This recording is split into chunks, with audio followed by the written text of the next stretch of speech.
Bonsoir. Zoumana Fofana, bonsoir. Ado Bâtisseur, bonsoir. Bonsoir à vous tous. Bonsoir, bonsoir, bonsoir, bonsoir, bonsoir. Selon vos différentes positions, bonsoir. Ou bien bonjour. Abou Balo, bonsoir. Kofi Ngesayao, bonsoir. Bonsoir, bonsoir, bonsoir. Connectez-vous, famille. Partagez le direct, invitez vos amis. Je devais faire le direct à 13h30. Eh bien, il y a eu coupure d'électricité dans mon quartier.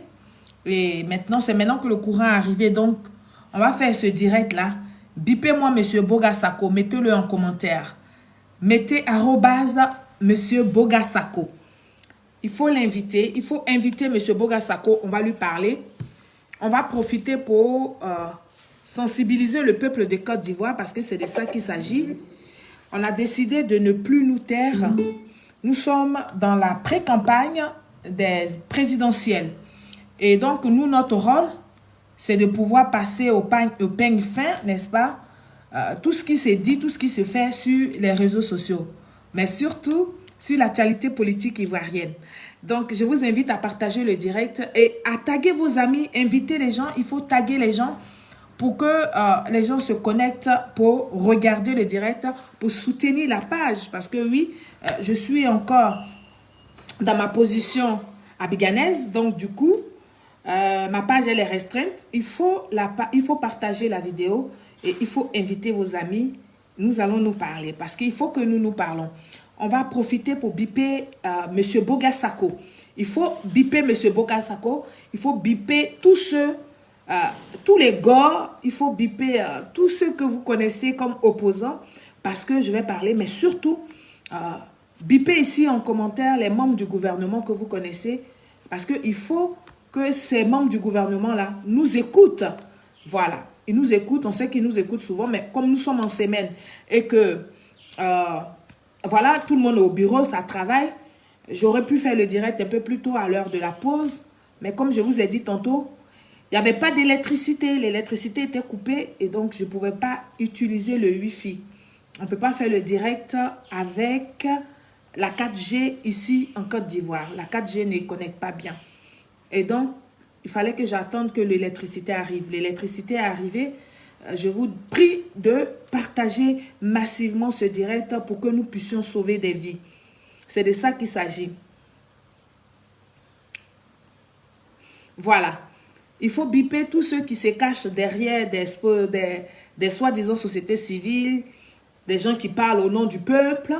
Il faut biper ces gens-là. Mais je ne vous vois pas en train de partager le direct. Il faut le partager, le direct. Hein? Il faut partager le direct dans les groupes WhatsApp, hein? Dans les groupes Messenger, dans les groupes Facebook. Hein? Il faut partager au maximum le direct. Plus vous allez le partager, plus la page va retrouver, n'est-ce pas, sa vitalité et plus nous allons faire du bien au peuple de Côte d'Ivoire. Donc, je vous invite à ne pas vous arrêter de partager le direct, à surtout protéger le direct avec les cœurs, et puis voilà. Bakary Silla, bonjour. Bonjour Diomiak, bonjour. Général Dangote, bonjour. En tout cas, bonjour à vous tous. Bipez-moi, Monsieur Bogasako, bipez les opposants. On va leur parler. Mais surtout, n'oubliez pas, faites les partages parce que ce sont les partages qui emmènent nos dits très, très, très, très loin. Donc, il faut partager le direct, famille. Moi, je suis en train de partager. C'est pour ça que vous me voyez focaliser sur un autre écran. Alors, nous allons aller, je veux qu'on monter un peu à 50 personnes. Et puis, nous allons commencer le direct. Merci beaucoup de protéger le direct. Oh, ma grande sœur Agathe Pétulac Doupé, comment tu vas? J'espère que tu vas bien. J'ai dit, il ne faut pas nous mettre des photos où tu es triste sur Facebook. Voilà. Je t'aime très, très, très, très fort, ma grande sœur. Et j'espère que toute la famille va bien. Voilà. Amadou Ouattara, bonjour. Oui, comme vous pouvez le constater, tout va bien chez moi, mais je vous prie de taguer vos frères et sœurs, de taguer tous ceux qui sont amis avec vous sur ma page, bien sûr, Parce que bon, il y a longtemps que je ne fais pas régulièrement les directs. Donc, la page, elle est restreinte. Je compte sur vous. Je compte sur vos partages. Il faut me taguer mon petit frère, commissaire Abbé. Il faut taguer toute l'équipe des jeunes là, qui nous soutiennent. Il faut les taguer. Dites-leur que faites remonter la page de Solange Seri, la fille du Prado, parce que les bonnes choses ont commencé. Les bonnes choses ont commencé et nous avons notre part de responsabilité face au peuple de Côte d'Ivoire. Et comme je vous ai dit, nous n'allons pas nous défaufiler parce que nous sommes responsables et donc nous allons expliquer les choses aux Ivoiriens.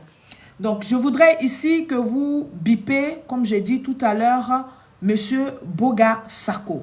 Parce que c'est de lui qu'il s'agit. Voilà, c'est de lui que nous allons parler. Nous allons essayer de lui rappeler un certain nombre de faits qui s'est passé en Côte d'Ivoire où il a pris fait et cause.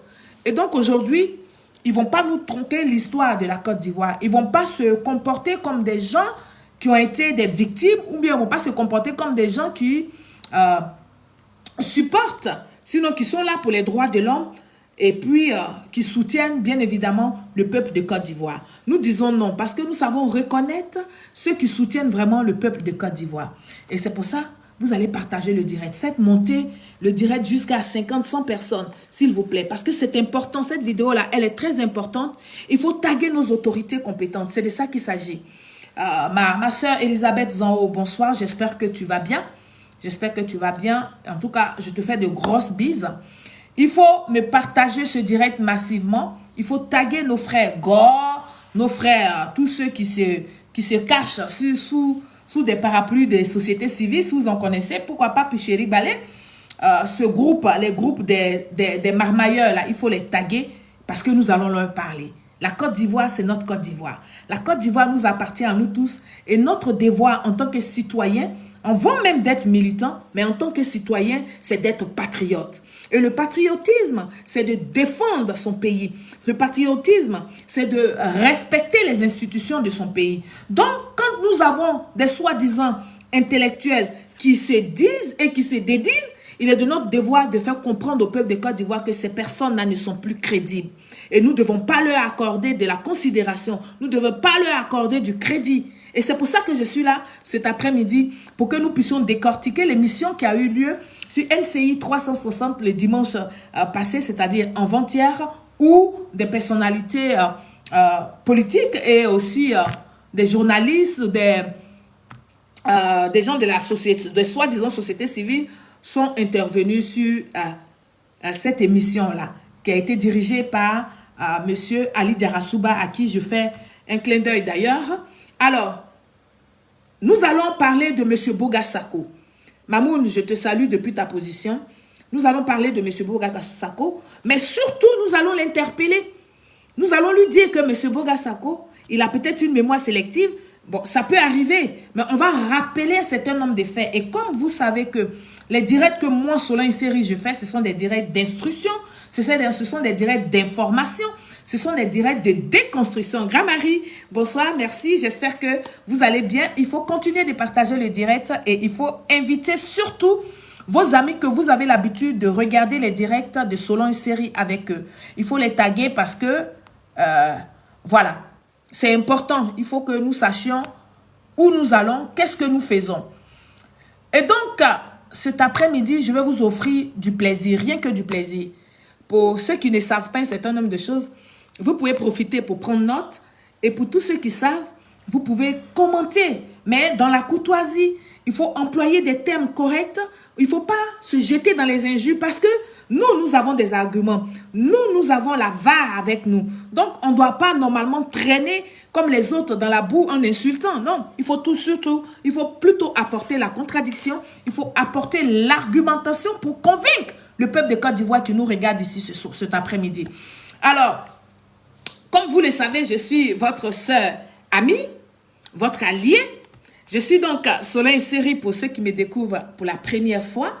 Et puis, fervente militante du RHDP, oui, et grande admiratrice, n'est-ce pas, du président, son Excellence Alassane Ouattara. Le meilleur des meilleurs, celui qui nous a connu, qui nous a fait connaître, j'allais dire, le développement en Côte d'Ivoire. Je me tiens donc cet après-midi, n'est-ce pas? Je me tiens cet après-midi sur cette antenne que vous connaissez bien, la chaîne Selon une série officielle, pour qu'on décrypte ensemble, n'est-ce pas? Pour que nous passions de bons moments ensemble, un très bon moment ensemble. Et je vous salue, vous tous, selon vos différentes positions.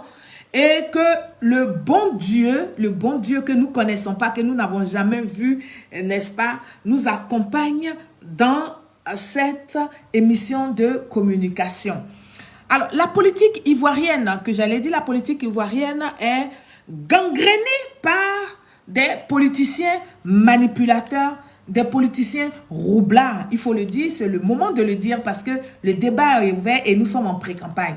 Puis, il existe une autre catégorie d'Ivoiriens, une autre catégorie de politiciens qui se camouflent derrière une soi-disant société civile ou défenseurs de droits de l'homme.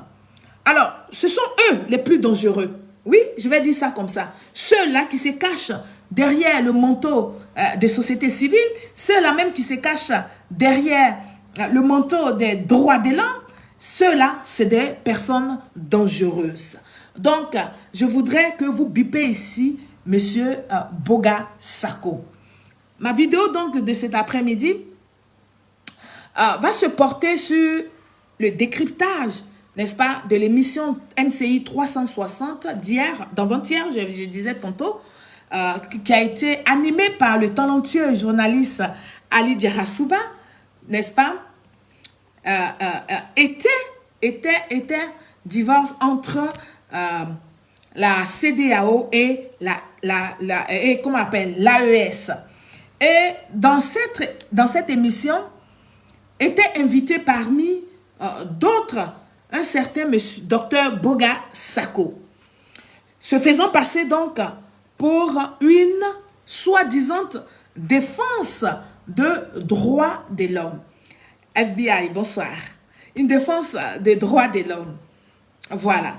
Alors que nous tous ici, vous savez comme moi, en vérité, nous avons affaire à un pro-babo pur et dur. Monsieur Boga Sako, c'est le moment, c'est l'heure de le dire. Parce que bon, peut-être qu'il n'est plus assez courageux parce qu'il a été déçu par un certain nombre de faits chez monsieur Laurent Gbagbo. Mais nous allons quand même rappeler au peuple de Côte d'Ivoire, nous allons quand même rappeler aux Ivoiriens que monsieur Boga Sako était un supporter, était un gars pur et dur. Il est toujours fanatique de monsieur Laurent Gbagbo. Alors, pour mon direct de cet après-midi, j'ai retenu deux thèmes que nous allons développer, que je vais développer ici avec vous. Oui, que deux thèmes que je vais décortiquer. On va décrypter ensemble.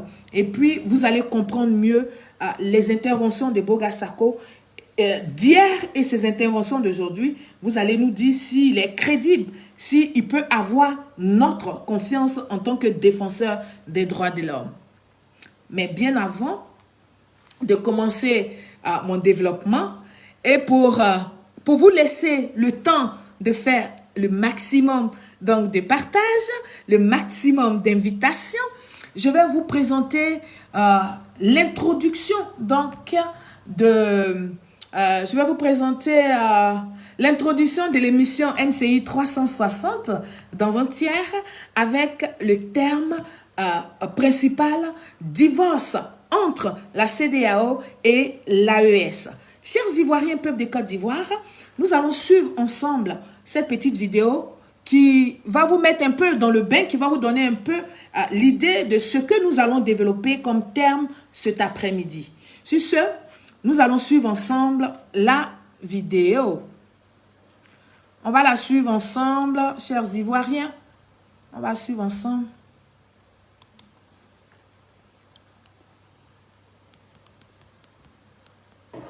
Bonsoir à tous et bienvenue si vous nous rejoignez sur NCI. Merci d'être toujours aussi nombreux à suivre NCI 360, le magazine de la rédaction qui passe en revue l'actualité de la semaine.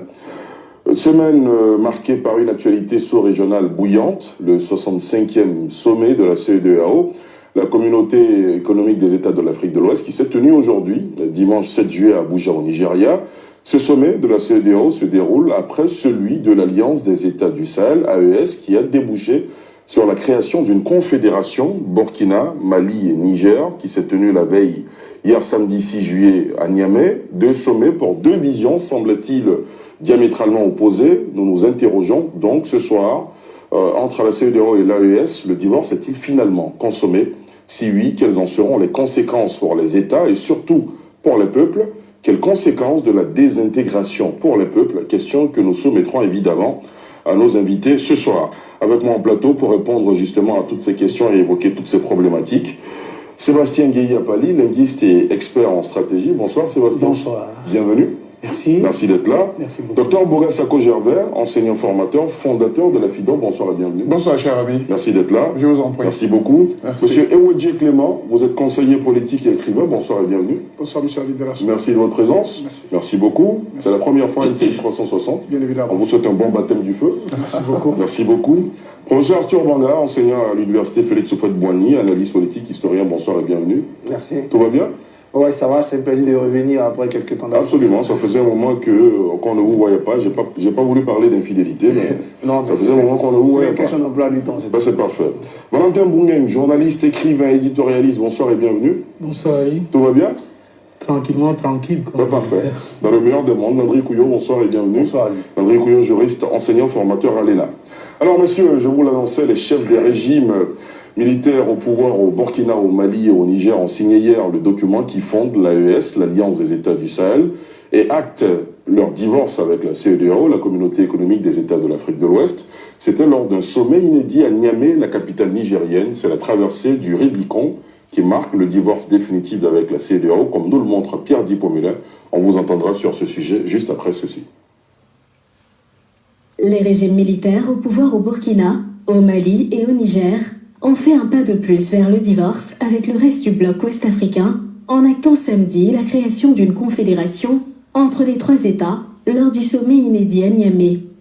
Ce sommet rassemblait pour la première fois les présidents de l'AES, l'Alliance des États du Sahel, une organisation créée en septembre 2023 qui réunit le Mali, le Burkina Faso et le Niger. Ce que ces pays ont en commun au niveau politique, c'est la militarisation du pouvoir, d'ailleurs acquis après des coups d'État qui ont renversé des régimes civils.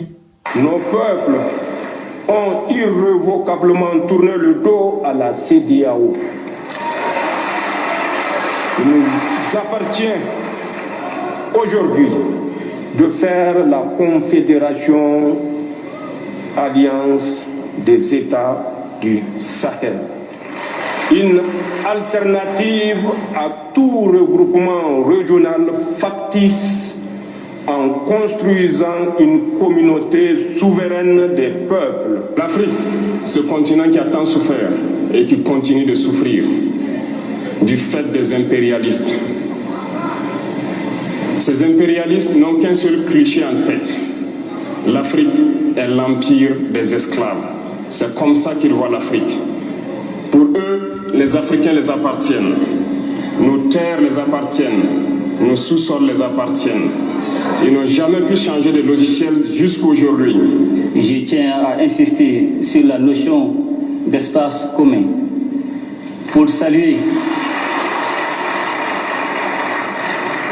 la clairvoyance de mes frères, les présidents Tchani et Traoré, qui avaient pris les mesures nécessaires pour autoriser les droits de poursuite sur leurs territoires respectifs afin de traquer efficacement les groupes armés terroristes sans contrainte liée aux frontières nationales. L'AES est une confédération de quelques 72 millions d'habitants qui veut franchir une étape supplémentaire vers une intégration plus poussée entre les États membres qui devront mutualiser leurs ressources pour amorcer le développement, selon le communiqué final du sommet. Voilà. Chers Ivoiriens, peuple de Côte d'Ivoire, je vous ai montré cette vidéo pour que vous ayez un peu l'information, c'est-à-dire l'idée de ce dont nous allons débattre cet après-midi. Alors, je vais entrer, n'est-ce pas, dans le développement de mon émission de ce soir, de cet après-midi.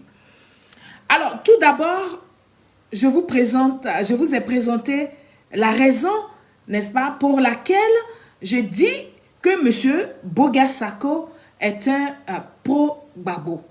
Je vous ai montré d'abord cette vidéo d'introduction pour que vous compreniez un peu. Et donc, au plus fort, n'est-ce pas, je dis bien au plus fort de la crise post-électorale de 2010, alors qu'il se faisait passer pour un défenseur des droits de l'homme, M. Boga Sako, parce que c'est de lui qu'il s'agit, qui est un rôle, normalement, un défenseur des droits de l'homme, est un rôle, n'est-ce pas, d'impartialité. M. Boga Sako a décidé de choisir le camp, son camp. Et donc, il a choisi donc le camp de M. Laurent Gbagbo. Alors qu'il devrait être impartial. Il ne devait pas avoir de camp à son actif qu'il soutenait. Mais M. Boga Sako délibérément a choisi le camp de M. Laurent Gbagbo. Il était même, je dis bien, il était même assisté à la parole, il était même assisté, n'est-ce pas, à la parodie d'investiture de M. Laurent Gbagbo. Laurent Gbagbo. Sans se soucier, sans que M. Boga même se soucie, que M. Gbagbo avait braqué, parce que c'est le mot. Quand on dit ça, il y a des pauvres Gbagbo qui ne sont pas contents, qui jusque-là, qui n'ont pas digéré la pilule, et donc qui trouvent que je suis dur avec M. Laurent Gbagbo, alors que je suis bêté. Là, il n'est pas question de bêté, hein. Il est question de conviction. Voilà. Et donc, il ne faut pas me regarder comme une bêtée qui est en train de parler d'un autre bêté qui était président de la République. Non, il s'agit d'un individu, c'est-à-dire d'une citoyenne, d'une Ivoirienne qui apporte ses idées, qui décrypte et qui donne aussi son point de vue. Oui, le point de vue, ce n'est pas le ressenti, mais moi, mon point de vue est accompagné des éléments de preuve. Et donc, je disais que M. Boga Sako venait donc de confirmer en allant à l'investiture de M. Laurent Gbagbo que M. Boga Sako avait clairement fait son choix face du monde entier. Chers Ivoiriens, peuple de Côte d'Ivoire, nous allons regarder et suivre cette vidéo ensemble. Continuez de partager le direct parce que c'est de ça qu'il s'agit. Et puis, je vais vous ramener des années en arrière. Nous allons aller regarder ça ensemble. Et vous allez me dire si un défenseur des droits de l'homme avait le droit d'agir comme M. Boga Sako l'a fait. Là, séance tenante devant nous. Alors, on va regarder ça.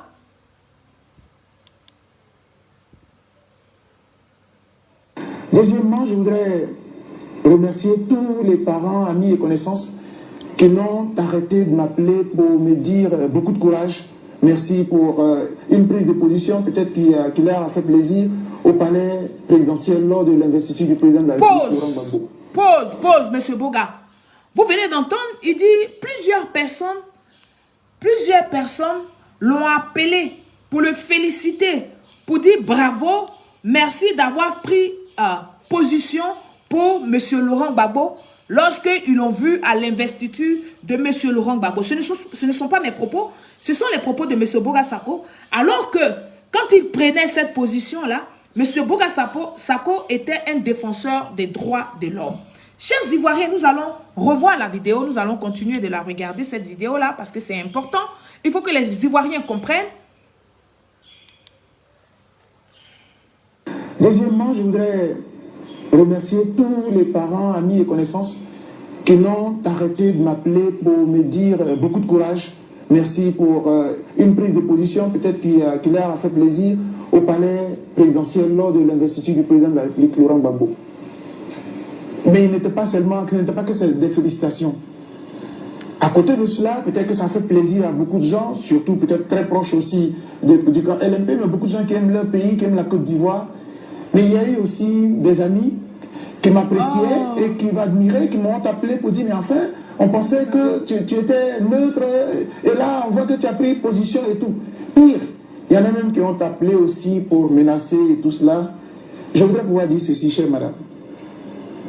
Je suis un militant des droits de l'homme et moi je considère que c'est un sacerdoce. Je suis un militant des droits de l'homme. Dans les convictions. Des pas flotteurs. Je pense que peut-être que de plus en plus, comme les valeurs ne sont plus de notre monde, Tout se fait sur la base de l'argent, tout se fait sur la base d'intérêt. S'il n'y a plus personne sur cette planète, dans cette Afrique, dans cette Côte d'Ivoire, pour lutter pour sa patrie, peut-être que je vais être le dernier. Parce que moi, je ne peux pas me battre pour un homme. Je me bats pour des idéaux. Je me bats pour des valeurs. Je me bats pour mon pays. Nous vivons une situation très difficile. Tous les intellectuels sont interpellés là. Qu'ils soient de LMP, du RHDP, ils sont interpellés. La Côte d'Ivoire vit une situation exceptionnelle. Qu'est-ce qu'on fait? Moi, j'ai fait un choix et je l'assume. Voilà. D'une part, M. Boga Sako nous dit que les gens l'ont interpellé parce qu'il a fait le choix de M. Laurent Gbagbo. Et il nous dit ouvertement que il a fait ce choix-là, il ne regrette pas, il assume. Mais mieux, M. Boga Sako ne s'était pas arrêté là. Oui, un soi-disant défenseur des droits de l'homme qui se permet de faire des interviews. Oui, qui se permet de faire des interviews sur des chaînes de radio, de télévision pour diffuser, n'est-ce pas, des mensonges. Il faut le dire. Je ne dirais pas des contre-vérités, mais je dirais des mensonges. Souffrez que ça soit comme ça. Oui, d'ailleurs, l'une de ces nombreux, comment je vais dire ça, l'une de ces nombreux mensonges, n'est-ce pas? L'un de ces nombreux mensonges ont retenu d'ailleurs mon intention. Et donc, M. Boga Sako disait que les rebelles, il disait que les rebelles du Nord n'avaient pas désarmé alors que les accords de Ouagadougou le prévoyaient. Ce sont les propos de M. Boga Sako. Chers Ivoiriens, peuple de Côte d'Ivoire, retenez que c'était là encore un mensonge. Donc, on va écouter ça ensemble, on va regarder, on va écouter ça, et puis on va apporter la vérité au peuple de Côte d'Ivoire qui souffre, qui a envie de connaître la vérité, qui a envie que tous ces soi-disant intellectuels, oui, on va le dire parce qu'un intellectuel, nous avons la définition d'un intellectuel. Un intellectuel, c'est celui qui sait dire la vérité, même si quand elle est douloureuse, même quand elle doit mettre son camp dans des difficultés, tu dois pouvoir dire la vérité. Et donc, M. Boga Sako a oublié que il allait loin. On va regarder ça ensemble, on va l'écouter, chers Ivoiriens. On devrait faire les élections. On n'a pas pu les faire, mais ça, c'est pas la faute de M. Laurent Gbagbo, parce qu'il y avait des rebelles qui occupaient la partie nord du pays. Le pays était coupé en deux. Il ne pouvait pas organiser les élections. Mais à partir du moment où il a refusé les résolutions de l'ONU, la résolution 1633, après il y a eu la 1721, et que lui-même, il crée le dialogue direct avec la rébellion, et puis il prend l'accord de Ouagadougou, signé donc le 4 mars 2007, on se dit que petit à petit, la paix et la stabilité commencent à arriver dans le pays, puisque le président lui-même dit que la guerre est finie. Donc pour nous, il fallait maintenant que le président fasse tout pour organiser les élections. Et il nous a entendus. D'ailleurs lui-même, en tant que démocrate, il sait très bien que c'était un peu compliqué, qu'après 2005, ça faisait 1 an, 2 ans, 3 ans de plus, sans qu'il ne fasse des élections. Mais, madame, là où il y a eu le hic, c'est que les rebelles, aidés par la communauté internationale, aidés par l'opposition politique de Côte d'Ivoire, ils n'ont pas accepté de faire le désarmement. Or, l'accord de Ouagadougou disait que 2 mois après avoir fixé la date de l'élection, les rebelles devaient désarmer pour qu'on aille aux élections. Voilà. Vous venez d'entendre un gros mensonge de la bouche de M. Boga Sako. C'est pour ça que ici, j'interpelle nos autorités compétentes. J'interpelle nos autorités compétentes d'ouvrir les yeux, de faire attention à ces personnes-là, à ces intellectuels-là. Donc, M. Boga Sako vient nous dire ici clairement que les accords de Ouagadougou prévoyaient que M. Laurent Gbagbo désarme les rebelles. Alors, M. Boga Sako Gervais, est-ce le rôle d'un animateur des droits de l'homme? Est-ce le rôle ce que vous êtes en train de faire là, ce que vous avez fait aux yeux du monde entier, est-ce vraiment le rôle d'un animateur des droits de l'homme ou un manipulateur? Est-ce que c'est le rôle d'un animateur des droits de l'homme de manipuler, de manipuler l'information et de cette manière? Non, je ne crois pas. Monsieur Boga Sako Gervais, c'est mieux, comment on appelle, c'est mieux d'enlever son manteau de défenseur des droits de l'homme et de s'afficher pro-Gbagbo, de s'afficher à un parti politique que je vais dire que je vais appeler pro-Gbagbo. Et puis nous allons te traiter ainsi. Parce que il y a la VAR, chers Ivoiriens. Il y a la VAR. On va utiliser ça pour rappeler un certain nombre de faits à M. Boga Sako. Oui, M. Boga Sako Gervais, comme je disais tantôt, il est mieux d'enlever, comment on appelle ça, votre couverture d'acteur de défense des droits de l'homme et de vous présenter sous votre vrai jour. C'est-à-dire un politicien pro-Gbagbo, tout simplement. Monsieur Boga Sako Gervais, c'est ton Gbagbo, monsieur Gbagbo là, c'est lui. Oui, oui. C'est lui-même qui n'a pas voulu désarmer comment on appelle ça? Qui n'a pas voulu désarmer les rebelles. C'est monsieur Laurent Gbagbo lui-même qui n'a pas voulu mettre l'accent sur le désarmement des rebelles. Chers Ivoiriens, peuple de Côte d'Ivoire, quand M. Boga Sako le dit, il veut faire croire à l'opinion nationale et internationale, que M. Laurent Gbagbo a tendu la main aux rebelles, mais les rebelles n'ont pas voulu désarmer. C'est ce que M. Boga Sako veut faire croire. Mais pour lui dire que c'est faux, c'est encore un gros mensonge, nous allons écouter ici M. Laurent Gbagbo, son mentor, et puis comme ça, M.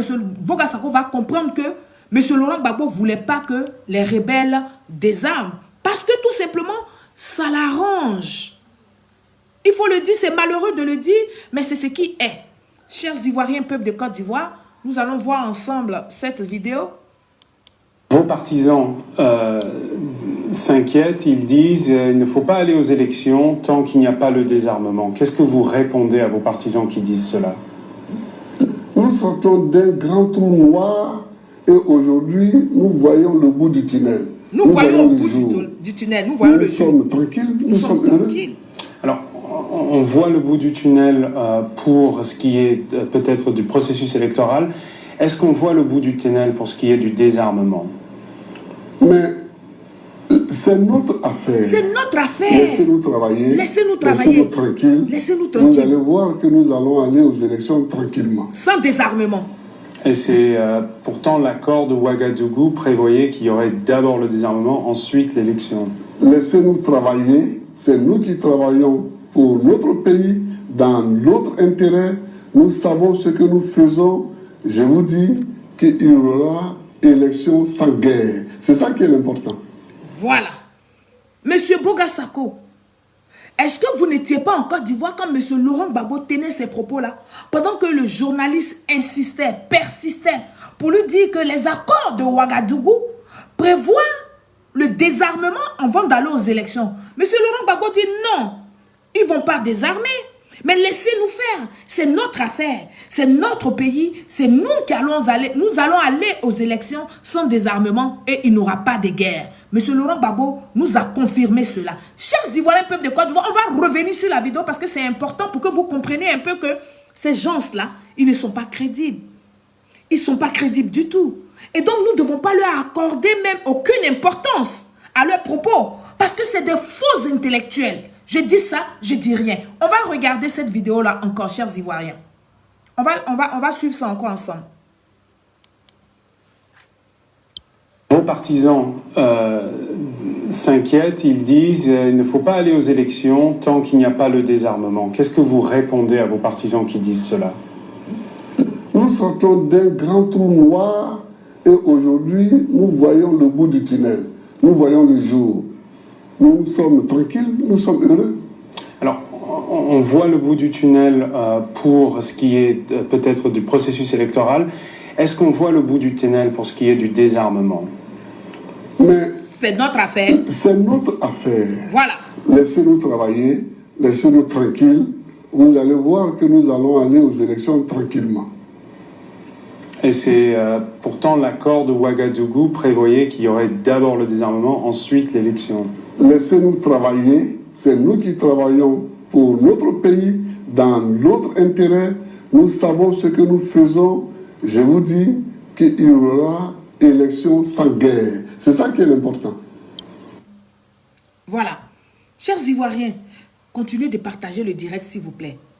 Encouragez la page à se relever. Partagez ce direct-là. Alors, vous avez compris ce qu'a dit M. Laurent Gbagbo? Pourquoi donc M. Boga Sako fait croire que c'est la rébellion qui ne voulait pas désarmer? Au lieu de dire que M. Laurent Gbagbo ne voulait pas faire désarmer les rebelles parce qu'il avait une stratégie d'aller aux élections sans que les rebelles ne désarment, pourquoi M. Boga Sako ne disait pas au peuple de Côte d'Ivoire, ce soi-disant défenseur des droits de l'homme, pourquoi il ne disait pas que M. Laurent Gbagbo avait une stratégie? C'est pour ça qu'il a refusé de mettre en application les accords de Ouagadougou. Parce que les accords de Ouagadougou étaient bien clairs. Il fallait désarmer avant d'aller aux élections. Chers Ivoiriens, nous allons poursuivre ce direct pour que vous compreniez mieux. Voilà donc, après vous avoir présenté donc le vrai visage du soi-disant défenseur des droits de l'homme, je vais aborder mon premier thème de cet après-midi. Oui, je vais aborder mon premier thème qui est basé sur le tripatouage. Oui, le tripatouage de la Constitution. Alors, répondant à une question du journaliste Ali Diarasouba sur NCI, bien sûr, le défenseur, soi-disant défenseur droits de l'homme, M. Boga Sako Gervais, dit qu'il faut condamner les coups d'État militaires. Écoutez très bien ses propos. Il dit qu'il faut condamner les coups d'État militaires ainsi que les coups d'État civils, oui, occasionnés par le tripatouage de la Constitution. C'est là où c'est intéressant, le premier thème. Nous allons ensemble apporter la contradiction à M. Boga en utilisant la VAR. Parce que oui, c'est ça qui est bon aussi chez nous, au RHDP. Nous avons la VAR pour confondre ces intellectuels-là, ces gens-là qui veulent tromper le peuple de Côte d'Ivoire. Chers Ivoiriens, je vous invite donc à suivre cette vidéo-là.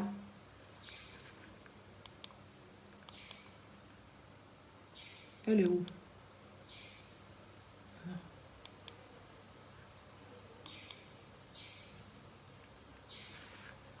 La vidéo là, on dit...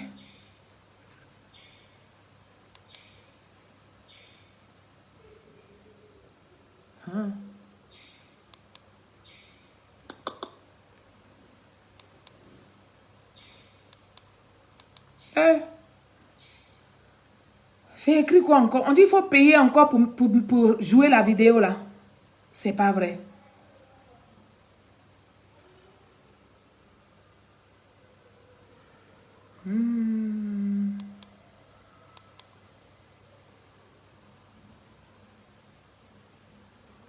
C'est pas vrai. On m'a dit de payer de l'argent avant de regarder la vidéo. Ah, dame. Hey. Qu'est-ce qui s'est passé? Aïe. On dit utiliser le mode payant pour lire les vidéos. Alors que je suis en Wi-Fi. Mais c'est quoi ce délire là?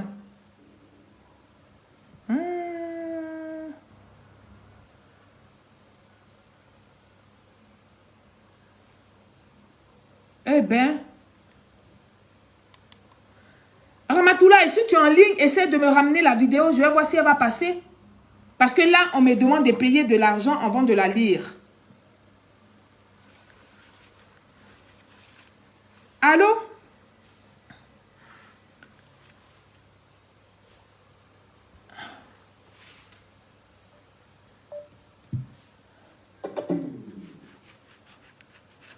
Oh là là là là là. Et, allô? Ok. Ok. Merci.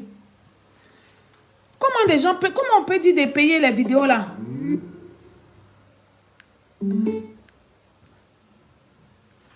Tu peux m'envoyer? C'est pas encore arrivé ici. FBI, faut taguer Ramatoula, il va m'envoyer la vidéo. Attends. Eh ben, comment ça va se passer alors? Oh là là là là là là là là là là là là là là. Aïe, mais pourquoi ils ont mis ici toutes les vidéos là? Il faut payer l'argent. Qui peut m'expliquer pourquoi c'est ça? Pourquoi ça fait ça?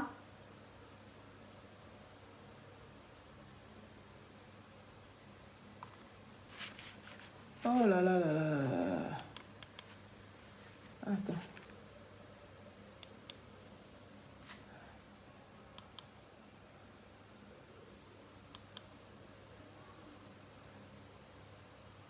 C'est pas possible.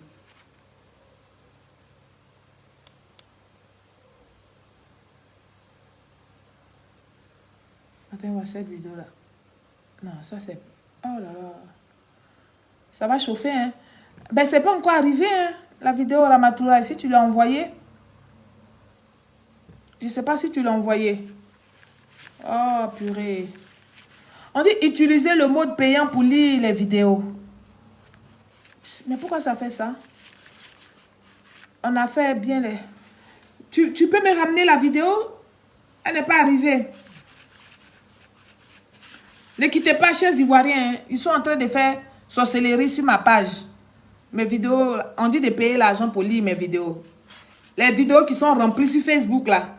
Je viens d'en jouer 3. On ne m'a pas demandé l'argent, mais les autres, là, on dit payer avant de lire la vidéo. Aïe.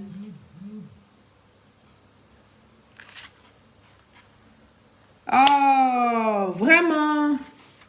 C'est quoi ce truc? Bon, écoutez. Je sais pas comment on le fait. Hein. Faut m'envoyer la vidéo. Elle n'est pas encore arrivée ici.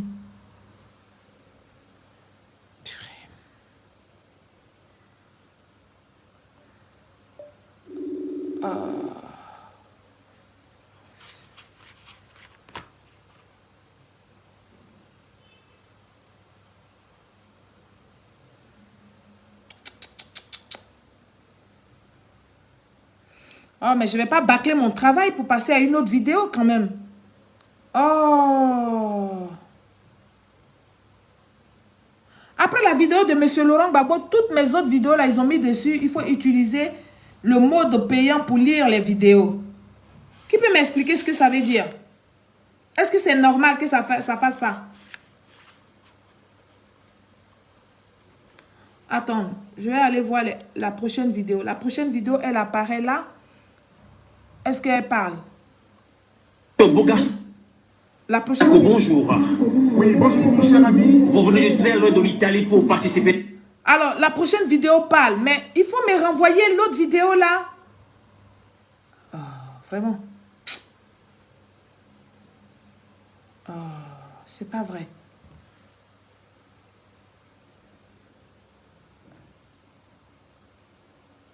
Je sais même pas à qui je vais envoyer ça pour récupérer. Oh. Attends. Je vais lui envoyer ça lui-même.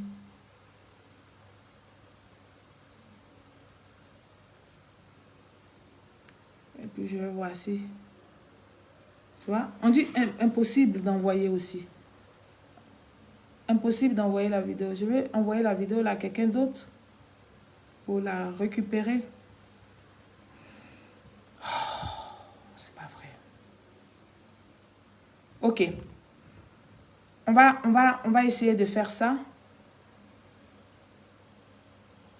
On va essayer de faire ça. Ok. Alors, chers Ivoiriens, on va essayer de faire ça. Mais est-ce que...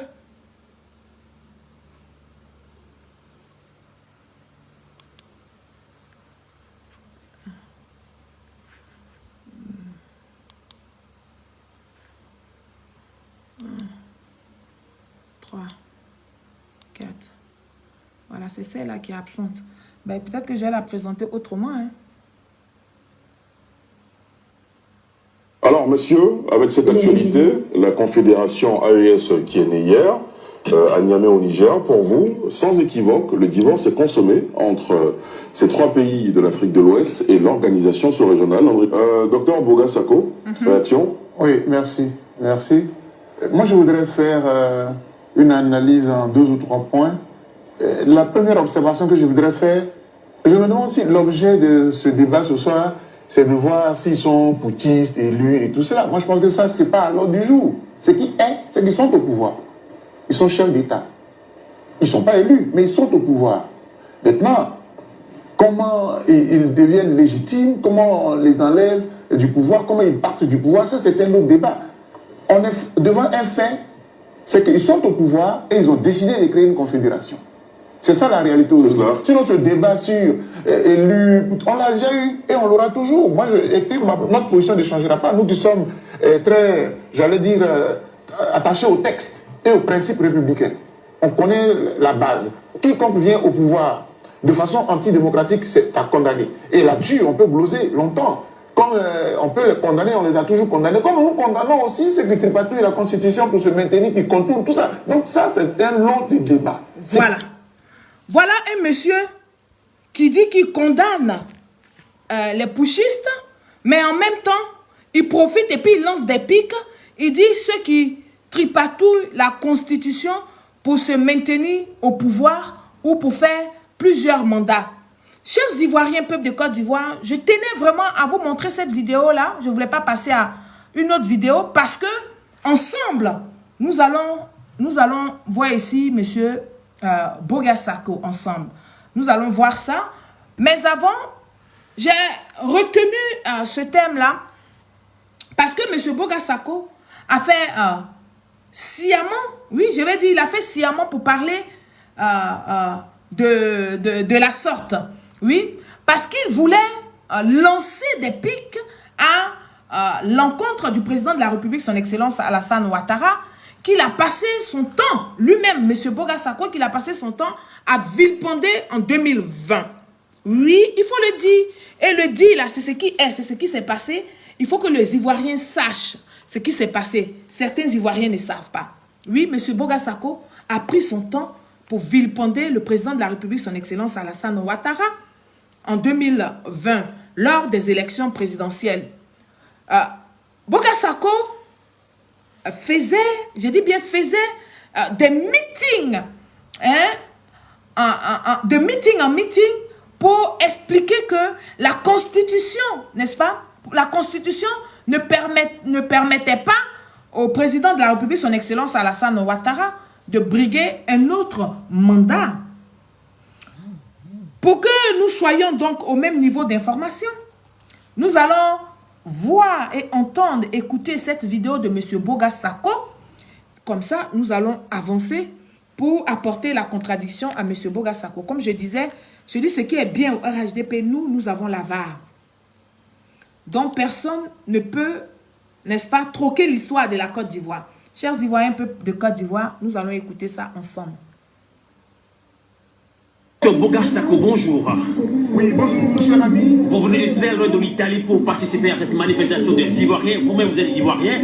Alassane Ouattara dit qu'il doit briguer le troisième mandat. Quelle est votre réaction déjà? Venir aujourd'hui, après avoir effectué 2 mandats, prétexter d'une nouvelle république pour briguer un troisième mandat, en osant même avec quelle outrecuidance. Mais selon Alassane Ouattara, il pense que la constitution ivoirienne lui donne droit. Jamais. L'article 55 est clair. Le président de la République est élu pour 5 ans renouvelable. Pause. Vous avez entendu? Il dit jamais. Le président Alassane Ouattara ne dit pas vrai que la Constitution ne lui donne pas droit de briguer un autre mandat. Parce que M. Boga Sako a oublié qu'il avait battu campagne, qu'il avait sensibilisé. Oui, il avait dit aux Ivoiriens, parce qu'on peut battre campagne en disant allez voter, et puis on peut battre campagne en disant ne votez pas. Mais M. Boga Sako a battu campagne pour dire aux Ivoiriens ne votez pas cette constitution-là. Parce que si vous la votez, elle donne droit au président de la République, son Excellence Alassane Ouattara, de briguer le premier mandat de la Troisième République. Mais comme c'est des intellectuels pas flotteurs, il a préféré dire à la face des yeux, à la face du monde, parce que pour lui, il n'y a pas d'archives, c'est passé, on ne peut pas le rattraper. Il a préféré dire aux yeux du monde que lui, Boga Sako, le président Alassane Ouattara, n'avait pas le droit. Moi, je vais venir complètement en arrière et puis nous allons l'écouter parce que il faut que les Ivoiriens comprennent de quoi il s'agit. Voilà. Boga Sako, bonjour. Oui, bonjour, mon cher ami. Vous venez très loin de l'Italie pour participer à cette manifestation des Ivoiriens. Vous-même, vous êtes Ivoirien. Alassane Ouattara dit qu'il doit briguer le troisième mandat. Quelle est votre réaction déjà? Venir aujourd'hui, après avoir effectué 2 mandats, prétexter d'une nouvelle république pour briguer un troisième mandat, en osant même avec une telle outrecuidance. Mais selon Alassane Ouattara, il pense que la constitution ivoirienne lui donne droit. Jamais. L'article 55 est clair. Le président de la République est élu pour 5 ans, renouvelable une seule fois. Et la constitution précédente, c'était exactement martelé à l'article 35. Donc, à la vérité, en écrivant cela noir sur blanc dans leur constitution, les Ivoiriens, le peuple ivoirien a exprimé de façon claire sa volonté de ne jamais voir un dirigeant faire plus de 2 mandats, en tout cas successifs, à la tête du pays. Est-ce que vous craignez pour la Côte d'Ivoire aujourd'hui? Ah oui, il y a de quoi craindre. Parce que là où nous sommes arrivés, nous sommes plus que déterminés. Les Ivoiriens sont debout. Depuis le jeudi 13 août 2020, où ils sont descendus dans la rue, nous sommes partis pour ne plus jamais permettre à ce monsieur de faire un troisième mandat. On a trop souffert de M. Ouattara qui a violé toutes les règles de droit, qui a violé les droits de l'homme, qui a violé toutes les libertés, il a confisqué toutes les libertés. Et il a instauré dans la Côte d'Ivoire une dictature, une terreur, une autocratie. Et aujourd'hui, c'est terminé pour lui. Les Ivoiriens sont debout. Ils avaient peur hier parce qu'il était en même temps le chef de la rébellion. Aujourd'hui, même la rébellion est revenue dans la République. M. Ouattara est isolé et nous allons le faire partie. Bien sûr, on pense que les Africains pensent déjà que le Mali nous montre la voie d'une révolution. Est-ce que vous pensez vraiment que l'Afrique est prête pour une révolution? Écoutez, moi, en tant que militant des droits de l'homme, je fais la part des choses. Menteur. La révolution est salutaire. La France nous l'a montré. Le soulèvement populaire, c'est la phase suprême de la démocratie. C'est parce que la démocratie, c'est le peuple qui prête son pouvoir à un dirigeant. Lorsque le dirigeant confisque le pouvoir du peuple, le peuple a le droit de se lever pour dire non, ça suffit. Mais là où les Ivoiriens sont arrivés aujourd'hui, jamais nous ne permettrons à M. Ouattara de faire 3 mandats, quitte à nous tuer tous. Et je dis. Merci beaucoup, docteur Boga. Voilà. Voici les propos de M. Boga Sako en 2020. En 2020. M. Boga Sako qui parle avec son cœur, qui parle avec l'énergie comme ça, ce même Boga Sako a oublié qu'il a dit aux Ivoiriens de ne pas voter cette constitution-là parce qu'elle donnait droit au président Alassane Ouattara de faire un premier mandat de la Troisième République. Alors quand nous, qui avons la VAR, quand nous qui réfléchissons avec nos neurones, nous l'écoutons, nous disons qu'il n'est pas crédible. Parce que dire une chose et faire son contraire, tu n'es pas crédible, M. Boga Sako. Alors, M. Boga Sako Gervais, monsieur le pro-babo, parce que c'est ça qu'il faut dire. C'est ça là qu'il faut dire à nos autorités. Ne pensez pas que M. Boga Sako se bat pour les droits de l'homme. Lesquels droits de l'homme? M. Boga Sako est un pro-babo. M. pro-babo, l'intellectuel, pas flotteur, moi je vais dire ça comme ça, et manipulateur. Je vais te faire ramener, je vais te ramener, M. Boga Sako, alors dans les années 2016, courant 2016, l'année du référendum, du vote de la nouvelle constitution. Boga Sako, je m'appelle Solange Seri. Je suis aujourd'hui militante du RHDP. Mais avant, je suis citoyenne. Avant tout, je suis citoyenne. Et donc patriote. Et mon devoir, c'est de donner l'information vraie au peuple de Côte d'Ivoire. Je n'ai pas de droit. Je n'ai pas le droit de désinformer le peuple. Alors vous dites que vous êtes intellectuel et vous désinformez le peuple. Chers Ivoiriens, vous allez suivre avec moi M. Boga Sako dans ses propos de 2016. On va l'écouter tous Et puis, on va lui dire qu'il n'est pas crédible. Donc, il ne peut pas parler pour les Ivoiriens. C'est ce que nous allons faire.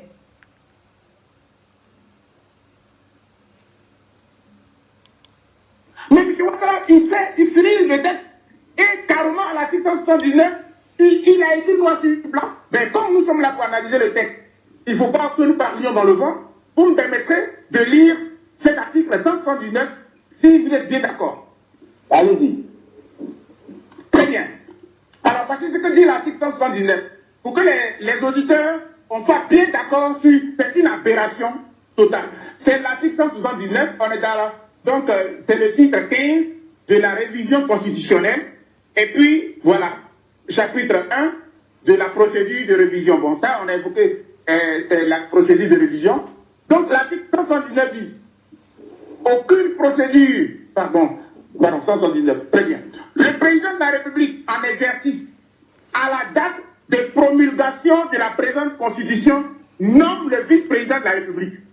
Après vérification de ses conditions d'éligibilité par le Conseil constitutionnel, le président de la République met fin à ses fonctions. Le vice-président de la République est nommé prête serment, etc. Donc ça veut dire qu'en fait, M. Ouattara, il met en place une constitution, mais qui va s'appliquer en même temps à son élection qui a eu lieu en 2015. Non, l'élection de 2015 a eu lieu, qui était candidat unique, il n'y avait pas vice-président. Donc dès l'instant où tu forces la constitution, si tu es sûr que c'est pour la postérité, il ne faut pas que ça tu donnes un vice-président. Du coup, ceux qui glosent, ceux qui analysent en disant que c'est pour régler les cas Soro, etc. Il y a toute la polémique, mais tu donnes libre cours aux gens. Si tu fais un texte pour la postérité, tu ne devais pas l'appliquer à toi-même. Mais attendez, on a connu tous les présidents à Côte d'Ivoire ont gouverné seuls, sans vice-président. Qu'est-ce qui te pousse à vouloir désigner un vice-président aujourd'hui? Qu'est-ce qui te pousse? Donc il y a un problème, et c'est pour cela que nous on estime que, à la vérité, M. Ouattara, il fait une nouvelle république pour mettre les compteurs à zéro. Et ça, il faut que les Ivoiriens, les auditeurs le comprennent très bien. C'est une stratégie politicienne. Il fait que lorsqu'on rentre dans la nouvelle république, l'ancienne république est morte. Pause. Il sait que lorsqu'on rentre dans une nouvelle république, l'ancienne république est morte. Donc, M. Boga Sako, en faisant son discours, il est bien conscient que la nouvelle république met les compteurs à zéro. D'où il a invité le peuple de Côte d'Ivoire à ne pas voter cette nouvelle constitution. D'où vient qu'en 2020, il vient faire des campagnes pour dire que c'est une élection, c'était un mandat constitutionnel, c'est-à-dire qu'il a brigandé la constitution pour qu'il fasse ce troisième mandat-là. M. Boga Sako même avait juré au peuple de Côte d'Ivoire que M. Alassane Ouattara n'allait pas faire un troisième mandat en Côte d'Ivoire. Résultat des courses. Il n'a qu'à nous faire le bilan de ça. Il n'a qu'à nous faire le point de ça. Pour qu'aujourd'hui, il vienne s'asseoir sur un plateau de télévision pour faire croire aux Ivoiriens que le président de la République, son Excellence Alassane Ouattara, avait violé la Constitution. Alors qu'il est bien conscient, parce qu'il a battu campagne du nom de la Constitution, que cette Constitution a donné droit au président de la République de faire un premier mandat de la Troisième République. Voilà où moi j'ai dit qu'il y a un problème. J'ai un problème avec ces soi-disant intellectuels. J'ai un problème avec ces soi-disant défenseurs des droits de l'homme. Ce n'est que de la pure manipulation. M. Boga Sako a oublié. Mais nous, on n'a pas oublié parce que chez nous, là, c'est la VAR qui fait notre différence. C'est de ça qu'il s'agit. Chers Ivoiriens, peuple de Côte d'Ivoire, nous allons continuer d'écouter M. Boga Sako vociférer alors qu'ils n'avaient pas de solution. Ils ne pouvaient pas aller plus loin pour le peuple de Côte d'Ivoire. Vous leur dites que la Constitution, si elle est votée oui, les compteurs sont à zéro. Donc le président de la République peut faire un nouveau mandat, c'est-à-dire un premier mandat de la Troisième République. Et vous les mêmes, vous revenez quelques années plus tard. Parce que la vidéo que je vous montre actuellement, c'est une vidéo de 2016. Mais en 2020, M. Boga Sako est revenu sur ses vomissements pour dire aux Ivoiriens que cette constitution-là a été violée. Alors qu'il sait qu'elle n'a pas été violée, elle a mis les compteurs à zéro. Voilà comment ils sont malhonnêtes. Voilà comment ils utilisent, ils manipulent l'information pour désinformer le peuple de Côte d'Ivoire. Pour faire croire au peuple de Côte d'Ivoire qu'eux, ils sont des victimes. Voilà comment ils font pour amener le peuple ivoirien dans les rues. pour faire croire au peuple ivoirien que le président de la République n'a pas respecté la Constitution. Chers Ivoiriens, nous allons continuer d'écouter Boga Sako.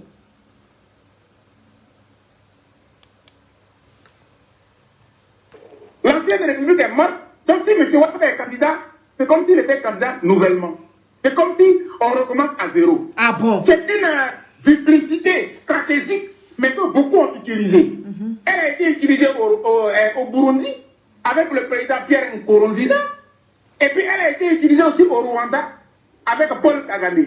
Du coup, Paul Kagame peut être président jusqu'en 2040. Et Pierre Nkurunziza, il s'est donné un troisième mandat sur la base d'une nouvelle constitution, une constitution qui est rentrée en vigueur après les accords d'Arusha. Donc vous voyez, du coup, on comprend très bien la précipitation de M. Ouattara de nommer un vice-président. On comprend très bien qu'en réalité, il veut tuer le peuple. Vous voyez, aujourd'hui, quand vous écoutez son emploi, non, il n'est pas intéressé. Non, il n'est pas intéressé. Mais demain, si il est intéressé, quelle est la disposition des droits qu'il a violée? Il n'a violé aucune disposition des droits. Alors, la Constitution permet à tout le monde de se présenter. Pause. Et la nouvelle Constitution, dans son esprit, fait que tout ce qui existait avant est nul et devenu le fait. C'est comme si on recommence à zéro. Vous voyez, c'est le gros piège qu'il y a dans cette nouvelle Constitution. Et nous, on ne peut pas l'accepter. On ne peut pas l'accepter ni aujourd'hui ni demain. Alors, voilà quelqu'un qui a dénoncé la nouvelle Constitution, qui a dit que cette nouvelle Constitution mettait les compteurs à zéro. Et cette même personne de Boga Sako, il revient en 2020 pour dire aux Ivoiriens que non, il a violé la Constitution. Alors, moi je ne comprends pas. Il est combien de personnes? Il y a combien de personnalités dans sa tête? De M. Boga Sako que je parle. Alors, chers Ivoiriens, les voici comment ils sont incohérents. Et ils sont nombreux comme ça qui se disent des intellectuels. Voilà pourquoi je fais sortir la VAR. Pour dire, si c'est pour faire des pics au président de la République sur des plateaux de télévision, alors que toi-même tu as battu campagne du nom de la nouvelle constitution, parce que cette nouvelle constitution mettait les compteurs à zéro, pourquoi donc tu viens aujourd'hui faire croire au peuple de Côte d'Ivoire que le président de la République a violé la constitution, qu'il n'avait pas droit de se présenter au premier mandat de la Troisième République? Chers Ivoiriens, peuple de Côte d'Ivoire, faites attention à ces intellectuels-là. Faites attention. Ce n'est pas parce que quelqu'un parle avec sa gorge, avec son énergie, que vous allez penser qu'il dit la vérité. M. Boga Sako est un manipulateur, comme son mentor, M. Laurent Gbagbo. Quand on le dit, ce n'est pas une injure, ce n'est pas une diffamation. Mais quand je dis ça, c'est parce que je vous montre les preuves de ceux qui sont des manipulateurs. Ils ne sont pas crédibles. Et nous, le peuple de Côte d'Ivoire, nous n'allons pas les suivre. Nous n'allons pas les écouter parce que nous savons qu'ils ne mènent pas un combat pour le peuple de Côte d'Ivoire, mais plutôt un combat personnel. Un combat parce que tout simplement, ils n'aiment pas le président de la République, son excellence Alassane Ouattara. Un combat parce qu'ils n'aiment pas le RDR, comme ils nous appellent au lieu du RHDP. Ils n'aiment pas, ils ne sont pas dans un combat, mais ils sont dans la revanche. Ils veulent se venger parce que pour eux, le RHDP n'a rien à faire au pouvoir. Comme ils le disent, c'est des rebelles. Le RDR, c'est la rébellion. Et que lui, Boga Sako, il a juré au peuple de Côte d'Ivoire que le président de la République, son excellence Alassane Ouattara, était isolé, qu'il n'allait pas faire le premier mandat de la Troisième République. Malheureusement pour lui, nous sommes dans le premier mandat de la Troisième République. Et c'est ce premier mandat de la Troisième République qui a permis à M. Boga Sako de rentrer en Côte d'Ivoire et de jouir de sa liberté, oui, il faut le dire, de faire même des débats à télé, de permettre à M. Boga Sako de faire des allées et venues n'importe où. C'est cette élection du premier mandat de la Troisième République. La République qui disait que la Constitution avait été violée. Aujourd'hui, il jouit pleinement de ces bienfaits là, du premier mandat de la Troisième République. Chers Ivoiriens, ils ne sont pas crédibles. Alors, dans mon deuxième thème, quand je finis de déconstruire M. Boga Sako pour lui dire qu'il n'est pas crédible, parce que hier, il a voté non à la Constitution, c'est-à-dire en 2016, à la nouvelle Constitution de la Troisième République, il a voté non. Et il a même dit aux Ivoiriens que c'était un piège et que si les Ivoiriens votaient oui, le président de la République pouvait encore se représenter. Il a dit, vous avez entendu, vous avez bien su. Alors pourquoi en 2020, il fait la campagne pour faire croire encore à l'opinion nationale et internationale que la Constitution avait été violée et que c'était un troisième mandat et non un premier mandat de la Troisième République. Voilà où moi j'ai un problème avec ces intellectuels-là. Donc, nous allons aborder les deuxièmes termes de ma vidéo de cet après-midi. Alors, dans le deuxième terme, M. Boga Sako a dit qu'il a un grief contre la CEDEAO qui avait pris position pour le camp présidentiel, c'est-à-dire le camp du président Alassane Ouattara.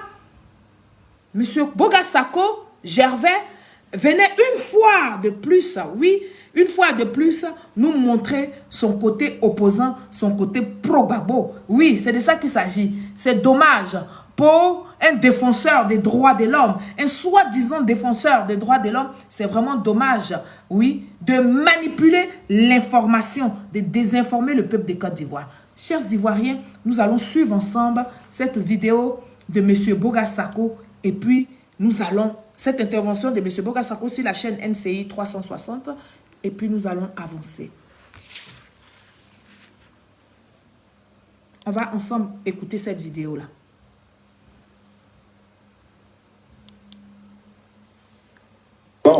Oui, justement, parce que je voulais dire deux petites choses à mon ami Arthur Banguet qui me disait tantôt, oui, non, parce que je devais répondre, vous encouragez par vos nuances ces États, machin. Je vois très bien que tu défends la CEDEAO. Tu sais qu'entre intellectuels, c'est une question de lecture, une question de posture. Moi, j'ai des arguments énormes contre la CEDEAO.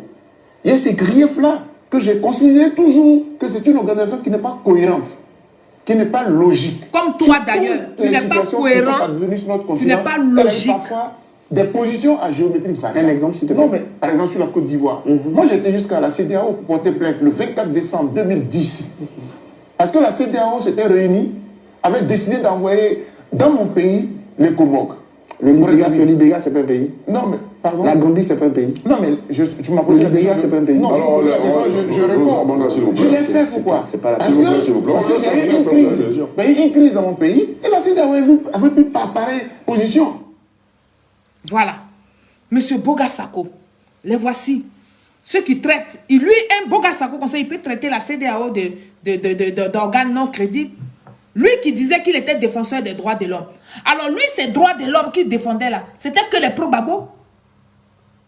Les pro-Gbagbo là, c'était eux seuls qui avaient des droits. Et c'est des gens comme ça qui se pavanent sur des plateaux de télé encore. Parce que oui, en Côte d'Ivoire, le débat n'est pas assez ouvert à tout le monde. C'est les mêmes têtes qu'on appelle pour venir empoisonner le peuple de Côte d'Ivoire. Oui, parce que Boga Sako, le rôle qu'il joue sur les plateaux de télé, il n'est pas franc. Il ne joue pas franc jeu. Alors que pour ce que la Côte d'Ivoire a vécu, nous avons besoin des gens qui vont parler franc jeu. Même si la franchise est contre leur camp et que ça fait mal, nous devons avoir cette franchise pour sauver le peuple de Côte d'Ivoire. Chers Ivoiriens, peuple de Côte d'Ivoire, Monsieur Boga Sako, Gervais, la communauté internationale et la CEDEAO ne sont pas invités, ils ne se sont pas eux-mêmes invités, n'est-ce pas, volontairement, on va dire ça, dans la crise post-électorale de 2010. Il faut que M. Boga Sako, je sais qu'il le sait, mais comme il veut troquer l'histoire, comme il veut voiler la vérité au peuple de Côte d'Ivoire, moi je vais lui dire que la communauté internationale ne s'est pas invitée dans la crise post-électorale.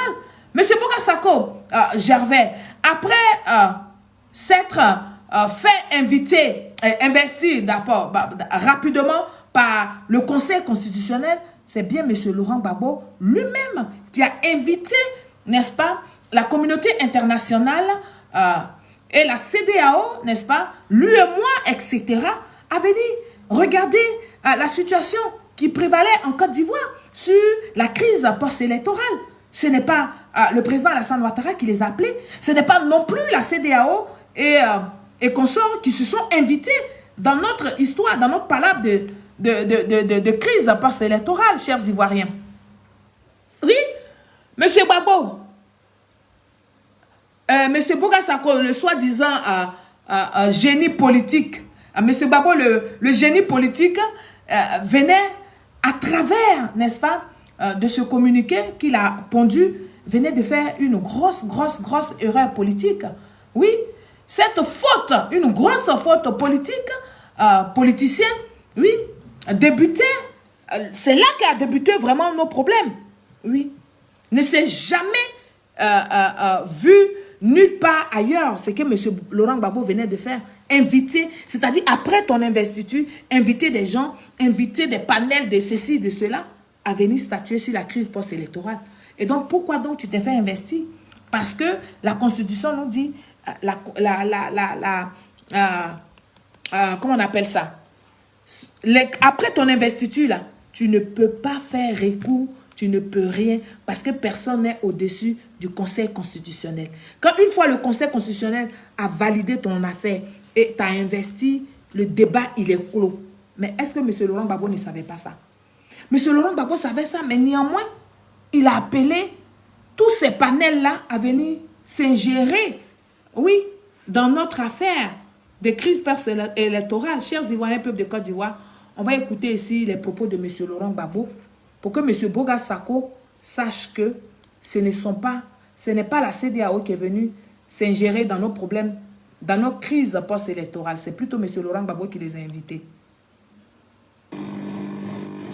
Je suis donc prêt, dans le respect de la Constitution, des lois ivoiriennes et des procédures que nous nous sommes librement données, à accueillir un comité d'évaluation sur la crise post-électorale en Côte d'Ivoire. Alors qu'il venait d'être investi. Ce comité, dirigé par un représentant de l'Union africaine, et comprenant des représentants de la CEDEAO, de l'UEMOA, de la Ligue arabe, des Nations unies, des États-Unis, de l'Union européenne, de la Russie et de la Chine, aura pour mission d'analyser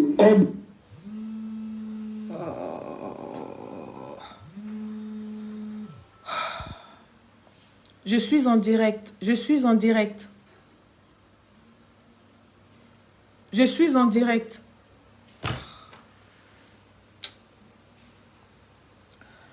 On va réécouter ça. Excusez-moi. J'ai eu un appel.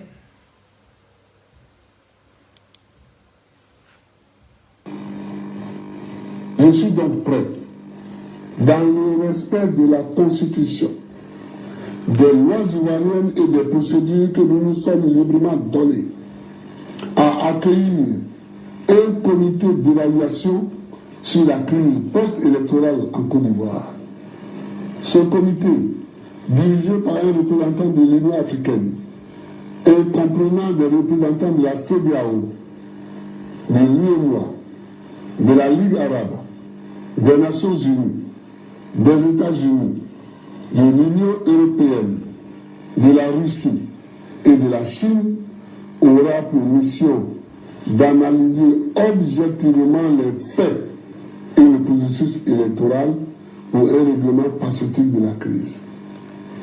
Ce comité devra également comprendre des Ivoiriens de bonne volonté.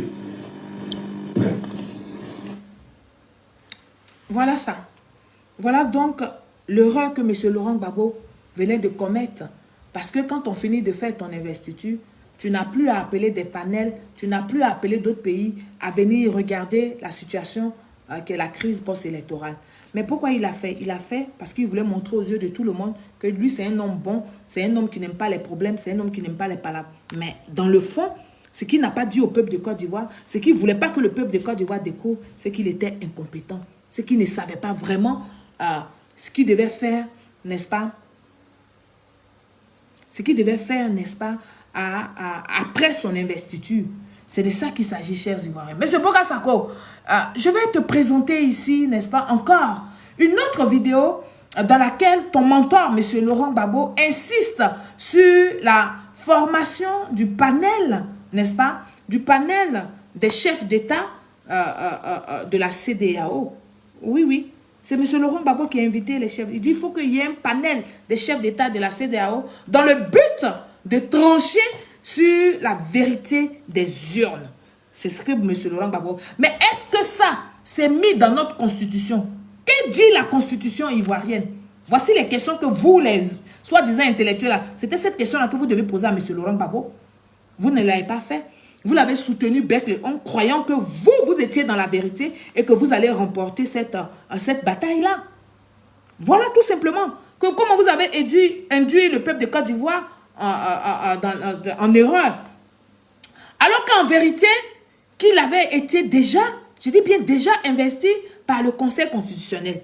Donc, il venait là de désavouer le Conseil constitutionnel. Chers Ivoiriens, peuple de Côte d'Ivoire, on va regarder cette vidéo-là. On va regarder cette vidéo-là ensemble.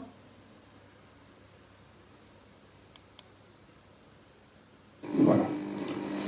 Excellence, dans votre adresse la semaine passée à la Nation, je pense que vous avez invité certains pays du monde entier, à savoir la Chine, les États-Unis, la Russie, l'Union européenne, pour venir en Côte d'Ivoire pour une enquête d'évaluation. Et est-ce que jusque-là... Partagez le direct, famille. Moi, je suis assez optimiste. Il y a certains qui ne vont pas peut-être accepter, mais il y a beaucoup d'autres qui vont accepter. Et donc, mais il faut qu'on recherche la vérité.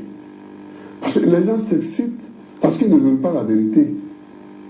Une fois qu'on sait la vérité, il n'y a plus de débat. Tu peux te le dire, Jean Gbagbo. Pause. Les gens ne s'excitent pas parce qu'ils n'aiment pas la vérité. Les gens s'excitent parce que là, les gens viennent de constater que tu as encore violé la Constitution. Les gens s'excitent parce que les gens réalisent que tu n'as respecté aucune de tes paroles, M. Laurent Gbagbo. Quand tu disais sur les plateaux télé que il faut laisser la CEI proclamer les résultats. Mais mieux, il faut que chaque candidat accepte les résultats de la CEI. Mais est-ce que ça a été respecté? Non. Voilà une des raisons pour lesquelles les gens s'excitent. En plus de ça, tu as dit ici que il fallait aller jusqu'au bout du processus. Mais est-ce que nous sommes allés jusqu'au bout du processus? Non. C'est pourquoi les gens s'excitent.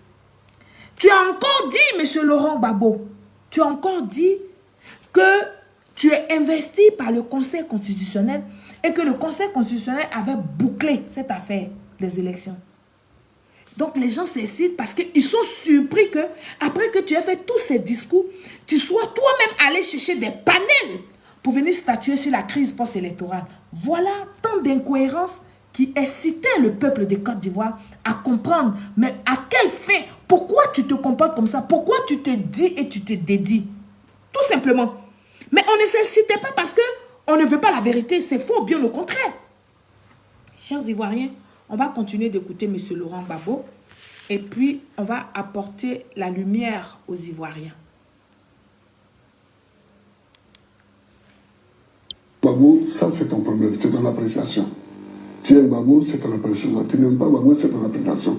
Mais la vérité, les Ivoiriens ont été votés le 28 novembre pour le deuxième tour. Ils ont élu qui? C'est ça qui est le fond de la question. Les Ivoiriens ont été votés le 28 novembre. Ils ont élu qui? Et il faut que cette question soit tranchée. Parce que les gens parlent, mais ils fuient cette question. Oh, c'est la seule question qu'il faut poser. Mais il ne faut pas que les gens nous distraient. Le problème, c'est de savoir qui a été élu le 28 novembre. C'est ça qui est le problème. Et là-dessus, il serait intéressant. Il faut qu'on trouve la vérité. Qui a été élu? Qui a été élu? Voilà. Monsieur Bogasako. Voilà ça. Alors, l'Afrique et particulièrement la Côte d'Ivoire souffre de sa classe intellectuelle. Ça, c'est le moment de le dire. Et quand on le dit, on n'insulte pas tous les intellectuels. Mais nous nous posons, nous nous interrogeons, nous souffrons de voir que nos intellectuels sont des bipolaires. C'est de ça qu'il s'agit. Donc je reprends pour dire l'Afrique, particulièrement la Côte d'Ivoire, souffre de sa classe intellectuelle. Oui, ceux qui ont eu la chance d'aller loin dans les études et qui devraient porter l'éducation, l'information à la population, sont plutôt ceux-là même, n'est-ce pas, qui désinforment, qui manipulent l'information au détriment de la population. Ça, il faut le dire. Et vous, je sais que vous êtes d'accord avec moi. Continuez de protéger le direct et puis il faut le partager massivement. Alors, que c'est M. Laurent Gbagbo qui a commis l'erreur. Pourquoi ils ne sont pas courageux de dire ça au peuple de Côte d'Ivoire? Pourquoi ils doivent toujours se victimiser? M. Laurent Gbagbo a fait une erreur politique, mais il a payé le prix. Il fallait assumer cette erreur-là, de se faire investir par le Conseil constitutionnel et de venir dédier le Conseil constitutionnel en appelant des panels des chefs d'État pour venir statuer sur la crise post-électorale. Mieux même, il a dit, ils n'ont qu'à venir, ils vont recompter les voix. Mais est-ce que cet acte que M. Laurent Gbagbo a posé là, c'était dans notre constitution? Voilà les questions que vous ne posez pas pour que le peuple ivoirien comprenne. Qu'est-ce qui nous est arrivé? Mais vous venez encore sur des plateaux télé pour vouloir lancer des pics. Nous disons ici que vous n'êtes pas crédible, M. Boga Sako. Oui, vous n'êtes pas crédible. Boga Sako, Gervais, tu devrais plutôt informer le peuple de Côte d'Ivoire que de désinformer. Oui, tu devrais informer que de désinformer. Qu'est-ce que tu devrais informer le peuple de Côte d'Ivoire que c'est M. Laurent Gbagbo qui a commis l'erreur de convier la CEDEAO, dans nos affaires internes. C'est M. Laurent Gbagbo qui a commis cette erreur-là. Alors, t'assois sur un plateau télé pour dire, oui, lui, tu as été porté plainte parce que tu as vu la CEDEAO voulait emmener les Comores en Côte d'Ivoire. Mais diantre, qui a donc invité la CEDEAO? Quand la CEDEAO, tu l'invites et qu'elle vient, et qu'elle te désavoue pour dire, oui, c'est toi qui nous as appelés, mais malgré ça, tu n'as pas raison. Parce que voilà ce que tu as fait comme erreur. Mais tu dois céder. Mais tu ne cèdes pas. C'est pour ça que la CEDEAO dit, on va envoyer les Comores là-bas. C'est simple. Mais ça là, il faut avoir la force de dire ça au peuple de Côte d'Ivoire. Parce que le dire là, c'est relater les faits et l'histoire de la Côte d'Ivoire. L'histoire que nous tous, nous avons vécue. C'est de ça qu'il s'agit, chers Ivoiriens. C'est M. Laurent Gbagbo qui a invité la CEDEAO à venir statuer sur notre problème, crise post-électorale. C'est ce qui a été fait. Le panel s'est formé. Le panel, n'est-ce pas, s'est déplacé à Abidjan. Il a demandé qu'un panel vienne. Le panel là s'est formé et le panel est venu à Abidjan. Le panel a examiné, n'est-ce pas, tous les dossiers, tous les PV des votes, hein, et a conclu que le président de la République, son Excellence Alassane Ouattara, le meilleur des présidents, avait gagné les élections de 2010. Chers Ivoiriens, peuple de Côte d'Ivoire, nous allons regarder ensemble cette vidéo-là. Parce que Boga Sako ne veut pas rester tranquille dans le pays. Donc, on va lui dire son vrai nom. C'est de ça qu'il s'agit. Il ne s'agit pas d'autre chose. Chers Ivoiriens, on va regarder ensemble cette vidéo-là. Quand l'ancien président sud-africain Thabo Mbeki débarque à Abidjan le 5 janvier 2011 avec son manteau de médiateur, personne, ni même le plus naïf des observateurs, ne s'attendait à un dénouement immédiat et négocié de la crise née du seul refus de Laurent Gbagbo de reconnaître sa défaite. De Thabo Mbeki à la 265e session du Conseil de paix et de sécurité de l'UA, que de conciliabules, que de réunions, que de forats sur le conflit post-électoral en Côte d'Ivoire. L'on est parti d'abord par cercle concentrique avec la communauté économique des États de l'Afrique de l'Ouest, qui a dépêché Olusegun Obasanjo du Nigeria. Ni le charisme, ni le tact diplomatique de l'ancien président du Nigeria n'auront réussi à faire entendre raison à Laurent Gbagbo. Loin de se décourager, la CEDEAO envoie une autre délégation composée de 4 chefs d'État en exercice. Ces derniers firent 2 fois le déplacement à Abidjan. 2 fois, ils buteront sur l'entêtement de l'ancien président à confisquer les résultats sortis des urnes. L'Union africaine s'est saisie alors du dossier ivoirien en dépêchant à Abidjan son président de la commission. Même démarche, même résultat, le refus obstiné de Laurent Gbagbo de reconnaître sa défaite. La CEDEAO tape alors du poing sur la table et menace d'envoyer des troupes pour le déloger. L'UA revient à la charge pour calmer le jeu en envoyant un médiateur en la personne du Premier ministre kenyan. Il ne connaîtra pas, lui non plus, de succès. L'UA, loin de vouloir jeter l'éponge, crée un haut panel composé de 5 chefs d'État. Ces derniers apprendront à leurs dépens que Laurent Gbagbo n'est pas fait pour admettre une défaite, surtout pas électorale. L'UA convoque le 10 mars dernier les protagonistes de la crise à son siège. Des deux principaux concernés, seul Alassane Ouattara fera le déplacement de la capitale éthiopienne. Dans ces délibérations, le Conseil de paix et de sécurité reconfirme la victoire du candidat du RHDP. Les délibérés du CPS se déclinent en 5 décisions majeures contraignantes pour les deux partis.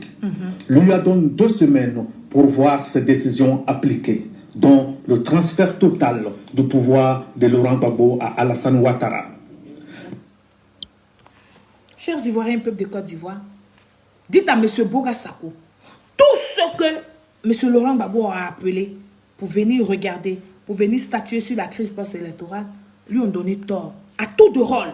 Ils ne sont pas tous venus le même jour. Ils sont venus à tour de rôle. Mais à tour de rôle, quand ils regardent les PV, M. Laurent Gbagbo n'a pas gagné les élections. Alors si tu es si un homme de paix, si tu es un homme d'amour, si tu aimes ta Côte d'Ivoire, tu laisses les hommes que tu as appelés là. Parce que toi, on a fini de faire ton investiture et tu appelles des gens pour venir statuer sur ton cas là. Tu les laisses avec le résultat là. Et puis tu quittes le palais présidentiel et tu donnes la place à M. Alassane Ouattara parce qu'on dit que c'est lui qui a gagné. M. Boga Sako, est-ce que c'est ce qui s'est passé? Non. M. Boga Sako Gervais, malgré tout le travail colossal abattu par le panel des chefs d'État africains, ton mentor, M. Laurent Gbagbo, a encore refusé le résultat du panel. Il a changé de parole, du coup, comme c'est votre habitude, comme c'est dans votre ADN de ne pas respecter ce que vous dites. Il a encore changé de parole en exigeant cette fois-ci la CEI, en exigeant le recomptage et en exigeant à la CEI le recomptage des votes. Mais est-ce que tout ce processus-là c'était-il dans notre constitution? Voici les questions que nous posons. Et quand nous avons trouvé les réponses, nous trouvons que nous ne pouvons plus apporter notre crédibilité à M. Laurent Gbagbo, notre confiance à M. Laurent Gbagbo, mais voilà, c'est tout ça. C'est tout ça quand on est réfléchi, quand on fait tous ces points-là, qu'on ne suit pas les gens par émotion ou par même ethnie ou par beauté, mais il est normal qu'on fasse un choix. Et le choix, il est vite fait. M. Laurent Gbagbo n'est pas celui-là que nous, pour lequel moi, Cyril Solange, je peux mettre une caméra pour l'applaudir. Parce qu'il y a tellement d'incohérences dans sa démarche. Et que vous avez encouragé, pourtant vous savez que vous n'étiez pas dans la vérité. Chers Ivoiriens, M. Boga Sako Gervais, le pro-Gbagbo qui refuse de s'assumer. Oui, M. Boga Sako refuse de s'assumer et qui se cache derrière une association, n'est-ce pas, de défenseurs des droits de l'homme. Est-ce que nos tests, comme je le disais tantôt, nos tests de loi demandent le recomptage des voix, par exemple? Le recomptage des voix des unes. Est-ce que ça, c'est mis dans nos tests de loi? Non, M. Boga Sako. Non, M. Boga Sako. Parce que l'article 64 du Code électoral dit ceci. Quand le Conseil constitutionnel, n'est-ce pas, constate des irrégularités, des fraudes, des litiges pouvant affecter la sincérité des scrutins, le Conseil constitutionnel annule carrément les élections, carrément et purement les élections et la reporte, la reprogramme dans un délai de 45 jours. Monsieur Boga Sako, vous allez me dire que le Conseil constitutionnel d'alors de Monsieur Laurent Gbagbo, avec à la tête, comment il s'appelait ce monsieur-là, il n'était pas au courant de ça? Yao Paul Ndri là, il ne savait pas que dans le code là, du Conseil constitutionnel là, il n'y a pas marqué recomptage de voix, mais il fallait tout simplement annuler les élections et puis les reprogrammer sous 45 jours. Est-ce que ça, vous ne le saviez pas? Pourquoi vous n'avez pas conseillé ça à M. Laurent Gbagbo et vous lui avez conseillé de garder le pouvoir? Vous lui avez conseillé de faire bras de fer alors que vous-même, vous savez qu'il ne pouvait rien faire. Pourquoi? Voici les questions que nous, les Ivoiriens lucides, nous nous posons encore jusqu'à ce jour. Est-ce que c'était-il mis dans notre constitution d'appeler des panels pour venir statuer sur le cas, sur la crise post-électorale, ou bien d'annuler carrément, purement et carrément les élections et de les réorganiser sous 45 jours? Moi, je pense que ce que disait la constitution de l'article 64, c'était d'annuler les élections et de les reprogrammer sous 45 jours. Ce que M. Laurent Gbagbo n'a pas fait. En aucun moment, le code électoral de Côte d'Ivoire ne fait allusion à un recomptage de voix. En aucun moment, chers Ivoiriens, peuple de Côte d'Ivoire. À un recomptage des votes ou bien à l'annulation d'une partie des votes et proclamer un candidat vainqueur. Non, ce n'était pas mis dans nos codes électoraux, chers Ivoiriens, peuple de Côte d'Ivoire. Nous allons écouter ici notre excellence confrère Doumbia Major et puis nous allons avancer parce que c'est de ça qu'il s'agit.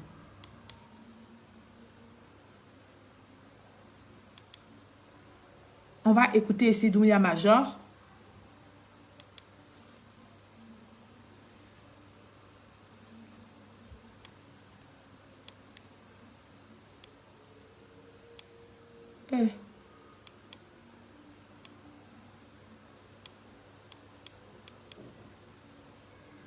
Vraiment.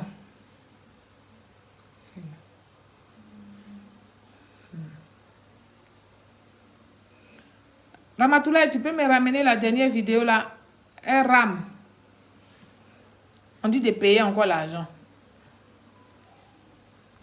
Je vais voir si je peux. Je peux la ramener quelque part, cette vidéo-là. Pour la récupérer. Ok. Merci. Merci beaucoup. Alors, chers Ivoiriens, nous allons écouter cette vidéo de Doumbia Major. Merci, Ramatoulaye. Hey.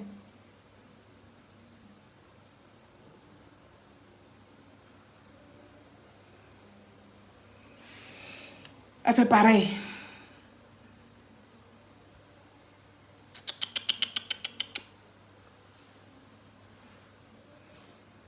Elle fait pareil. Je vais... Oh.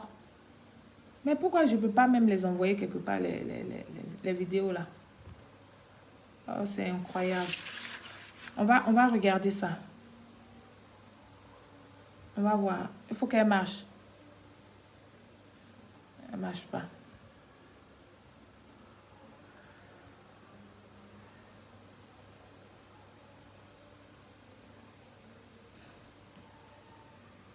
La dernière vidéo ne marche pas. Vous pouvez me la ramener? Jusqu'à ce qu'elle marche, on va voir. Mais elle ne marche pas.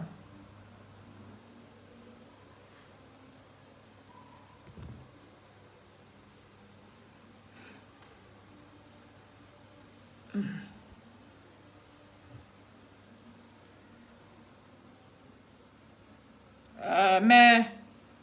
Quel WhatsApp? Il faut que ça soit sur le WhatsApp de Côte d'Ivoire. Hein? Parce que si c'est sur le WhatsApp de Paris, je ne pourrais pas récupérer.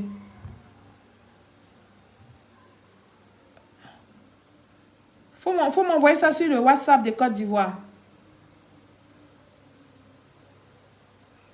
Ramatoulaye, il faut m'envoyer ça sur le WhatsApp de Côte d'Ivoire. Bon, on va essayer directement sur... Ici, pour voir sur...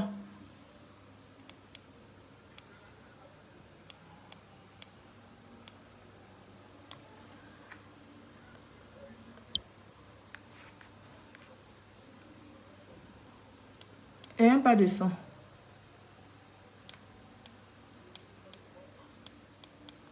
C'est faible.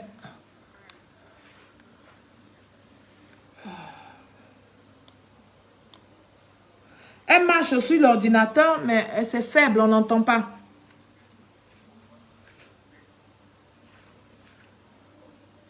Ouais, la vidéo de Doumbia Major là même. Sur l'ordinateur, on dit de payer.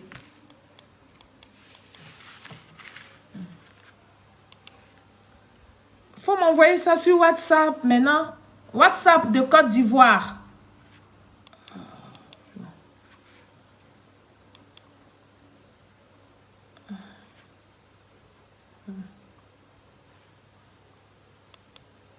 Hey.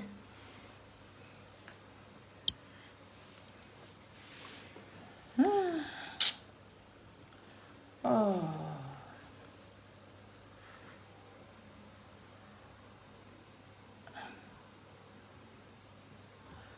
Faut m'envoyer ça ici. Oh.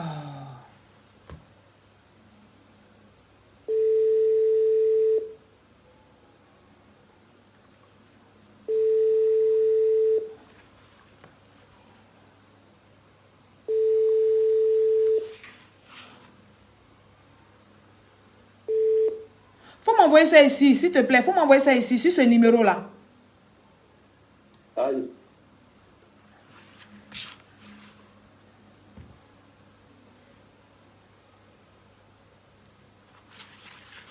Famille, attendez 2 secondes. Hein. Je vais vous faire voir la vidéo de Doumbia Major et puis on va continuer.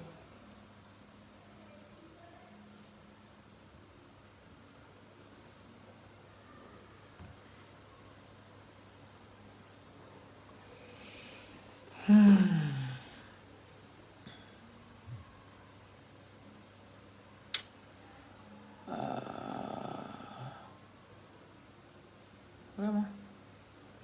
C'est pas facile.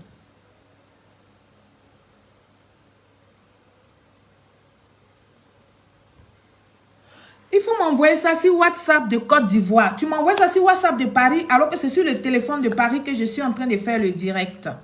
Donc, je ne vais pas pouvoir récupérer ça.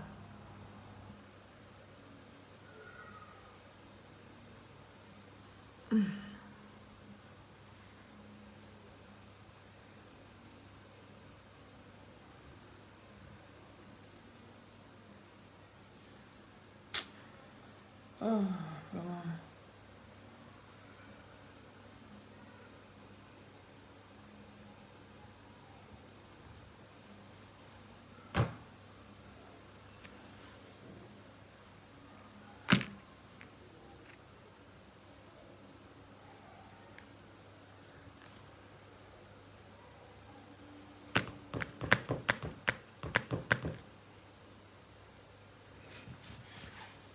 Eh bien, Nkone, bonsoir. Il me reste 2 vidéos à vous présenter, mais ça bug. Ça bug, donc j'ai demandé à ce qu'on m'amène ça sur WhatsApp.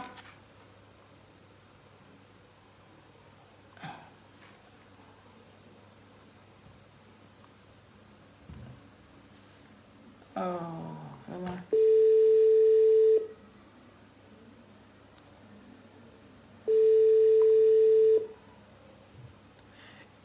Il faut pas parler. Je suis haut-parleur, faut pas parler. Je suis haut-parleur, faut pas parler. Faut envoyer la vidéo là, ici.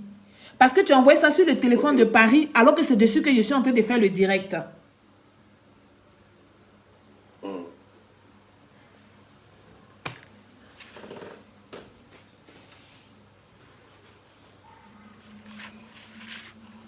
Excusez-moi, hein. Excusez-moi, tout ça là, c'est des erreurs techniques.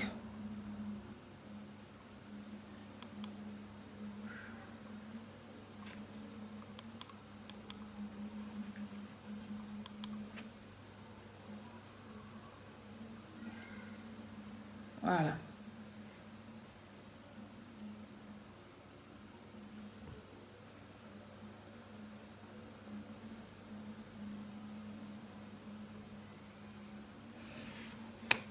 J'attends la vidéo de Doumbia Major qu'on va écouter ici, chers Ivoiriens.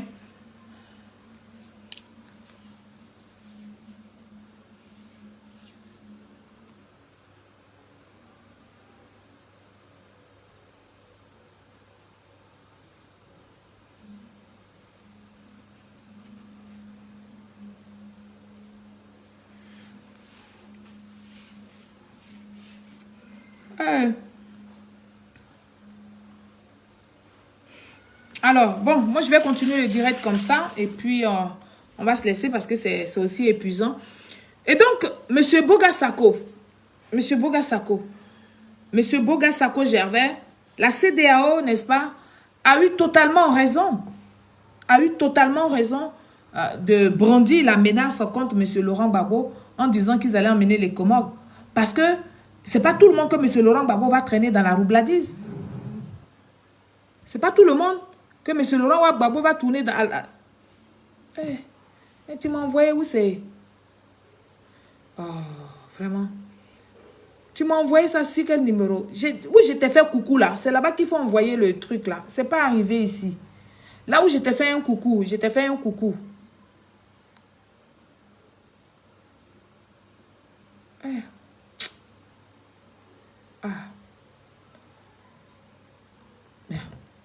Tu m'as envoyé ça sur mon numéro de France. Ici, là, je t'ai fait un coucou ici. Il faut m'envoyer ça ici. Ici, je t'ai envoyé un coucou. Tu te trompes, tu m'envoies ça sur mon numéro de Paris. Ici, c'est ici qu'il faut envoyer ça. Ici. C'est ici qu'il faut envoyer la vidéo. Elle n'est pas arrivée. Elle n'est pas ici. Tu t'es trompé, tu as envoyé ça encore sur le numéro de France. Il faut envoyer ça sur un de mes numéros de Côte d'Ivoire. S'il te plaît. Oh, la vidéo là, je ne sais pas pourquoi elle ne marche pas. Tu vois? Elle ne marche pas.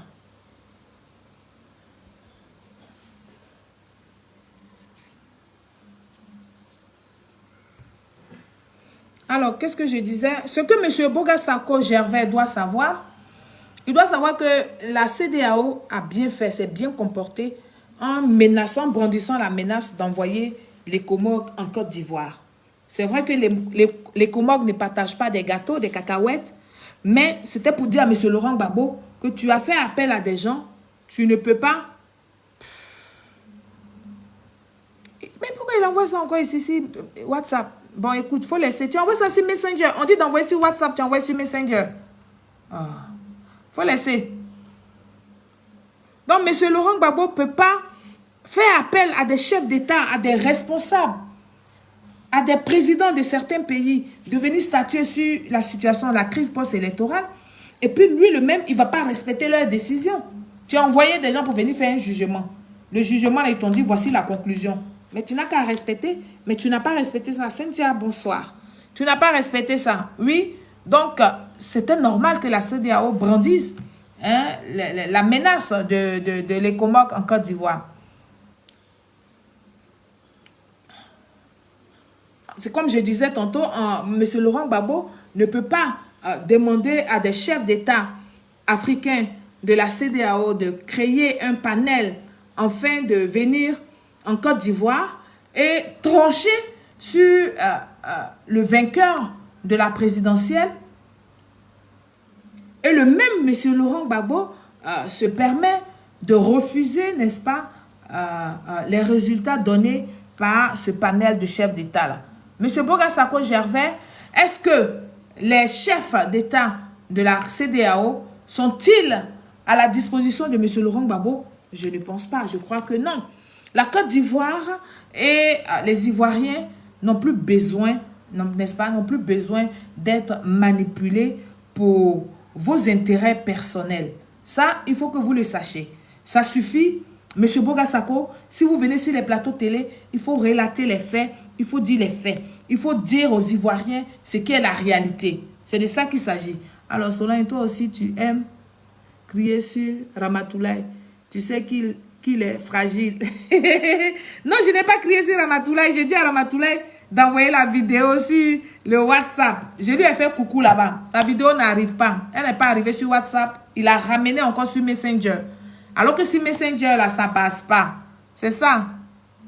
Si Messenger, là, il a envoyé la vidéo 2 fois. Il dit, regarde WhatsApp. Bon.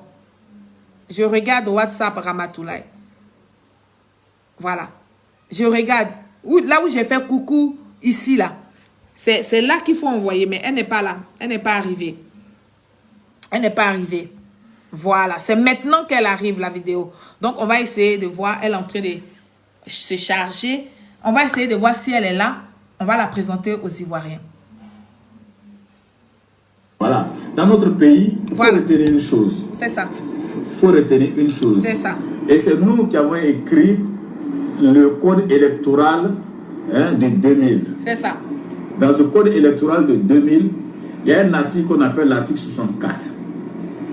L'article 64 dit que lorsqu'il y a des tricheries, et ça je veux le dire aux gens de Gbagbo, une fois pour de bon, mettez-le ça au niveau du disque dur de votre cerveau, que ce soit gravé, pas dans le disque volatile, hein, pas sur les rames, là, les disques volatiles, non. Mettez ça sur le disque dur. Ok? Dans notre constitution, et j'appelle ça un peu notre constitution, parce que ça a été un peu écrit de manière constitutionnelle, mais c'est le code électoral.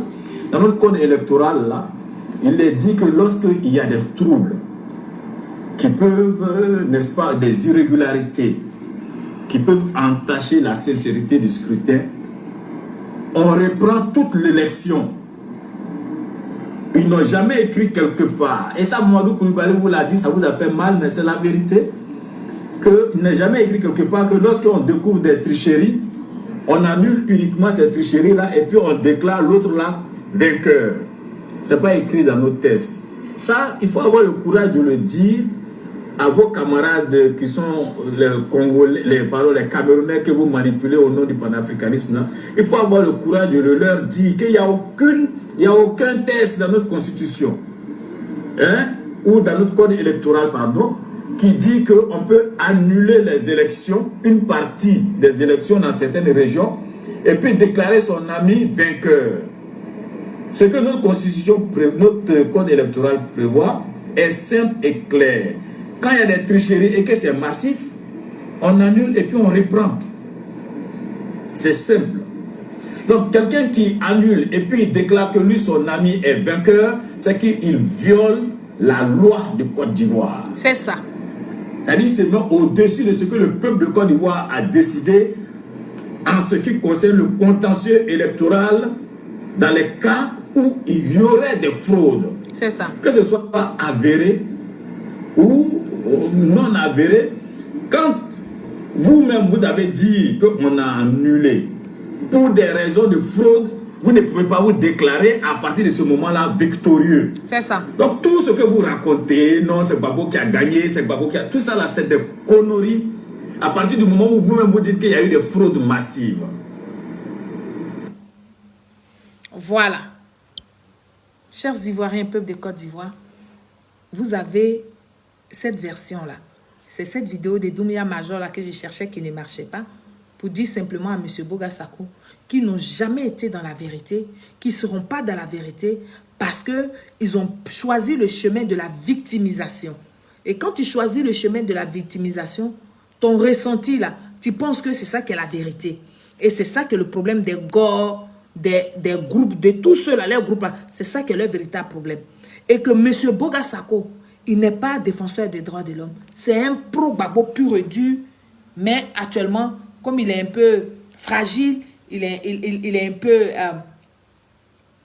peu fragile, il préfère prendre des raccourcis pour dire qu'il est quoi des droits de l'homme. Il n'est point président des droits de l'homme. Il ne parle pas au nom des Ivoiriens, des droits de l'homme.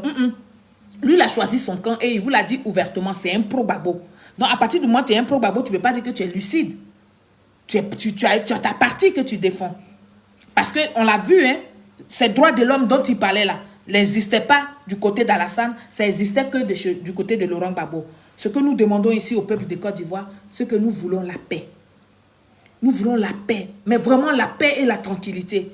Parce que nous sommes déjà encerclés par tous ces pays de l'AES qui subissent le terrorisme en permanence chez eux. Et donc, nous n'allons pas nous fragiliser nous-mêmes. C'est pourquoi nous demandons à ces intellectuels-là qui font des débats télé-là de dire la vérité au peuple de Côte d'Ivoire.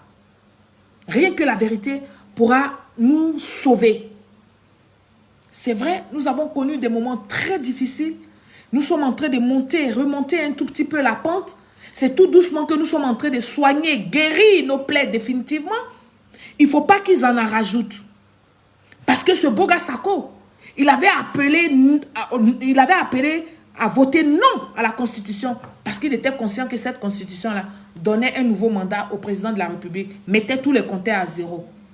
Et en 2020, il est venu, il a renversé sa veste pour faire croire à l'opinion nationale et internationale que la Constitution avait été violée. Et donc, il est très mal placé sur des plateaux télé à vouloir faire des pics au président de la République. Nous n'allons pas l'accepter. Sur ce, j'espère que vous allez tous bien. Je vous souhaite une très bonne soirée. Et puis, excusez-moi encore pour le désagrément. C'est pas facile. Et puis, à très bientôt pour une nouvelle vidéo. Merci et au revoir.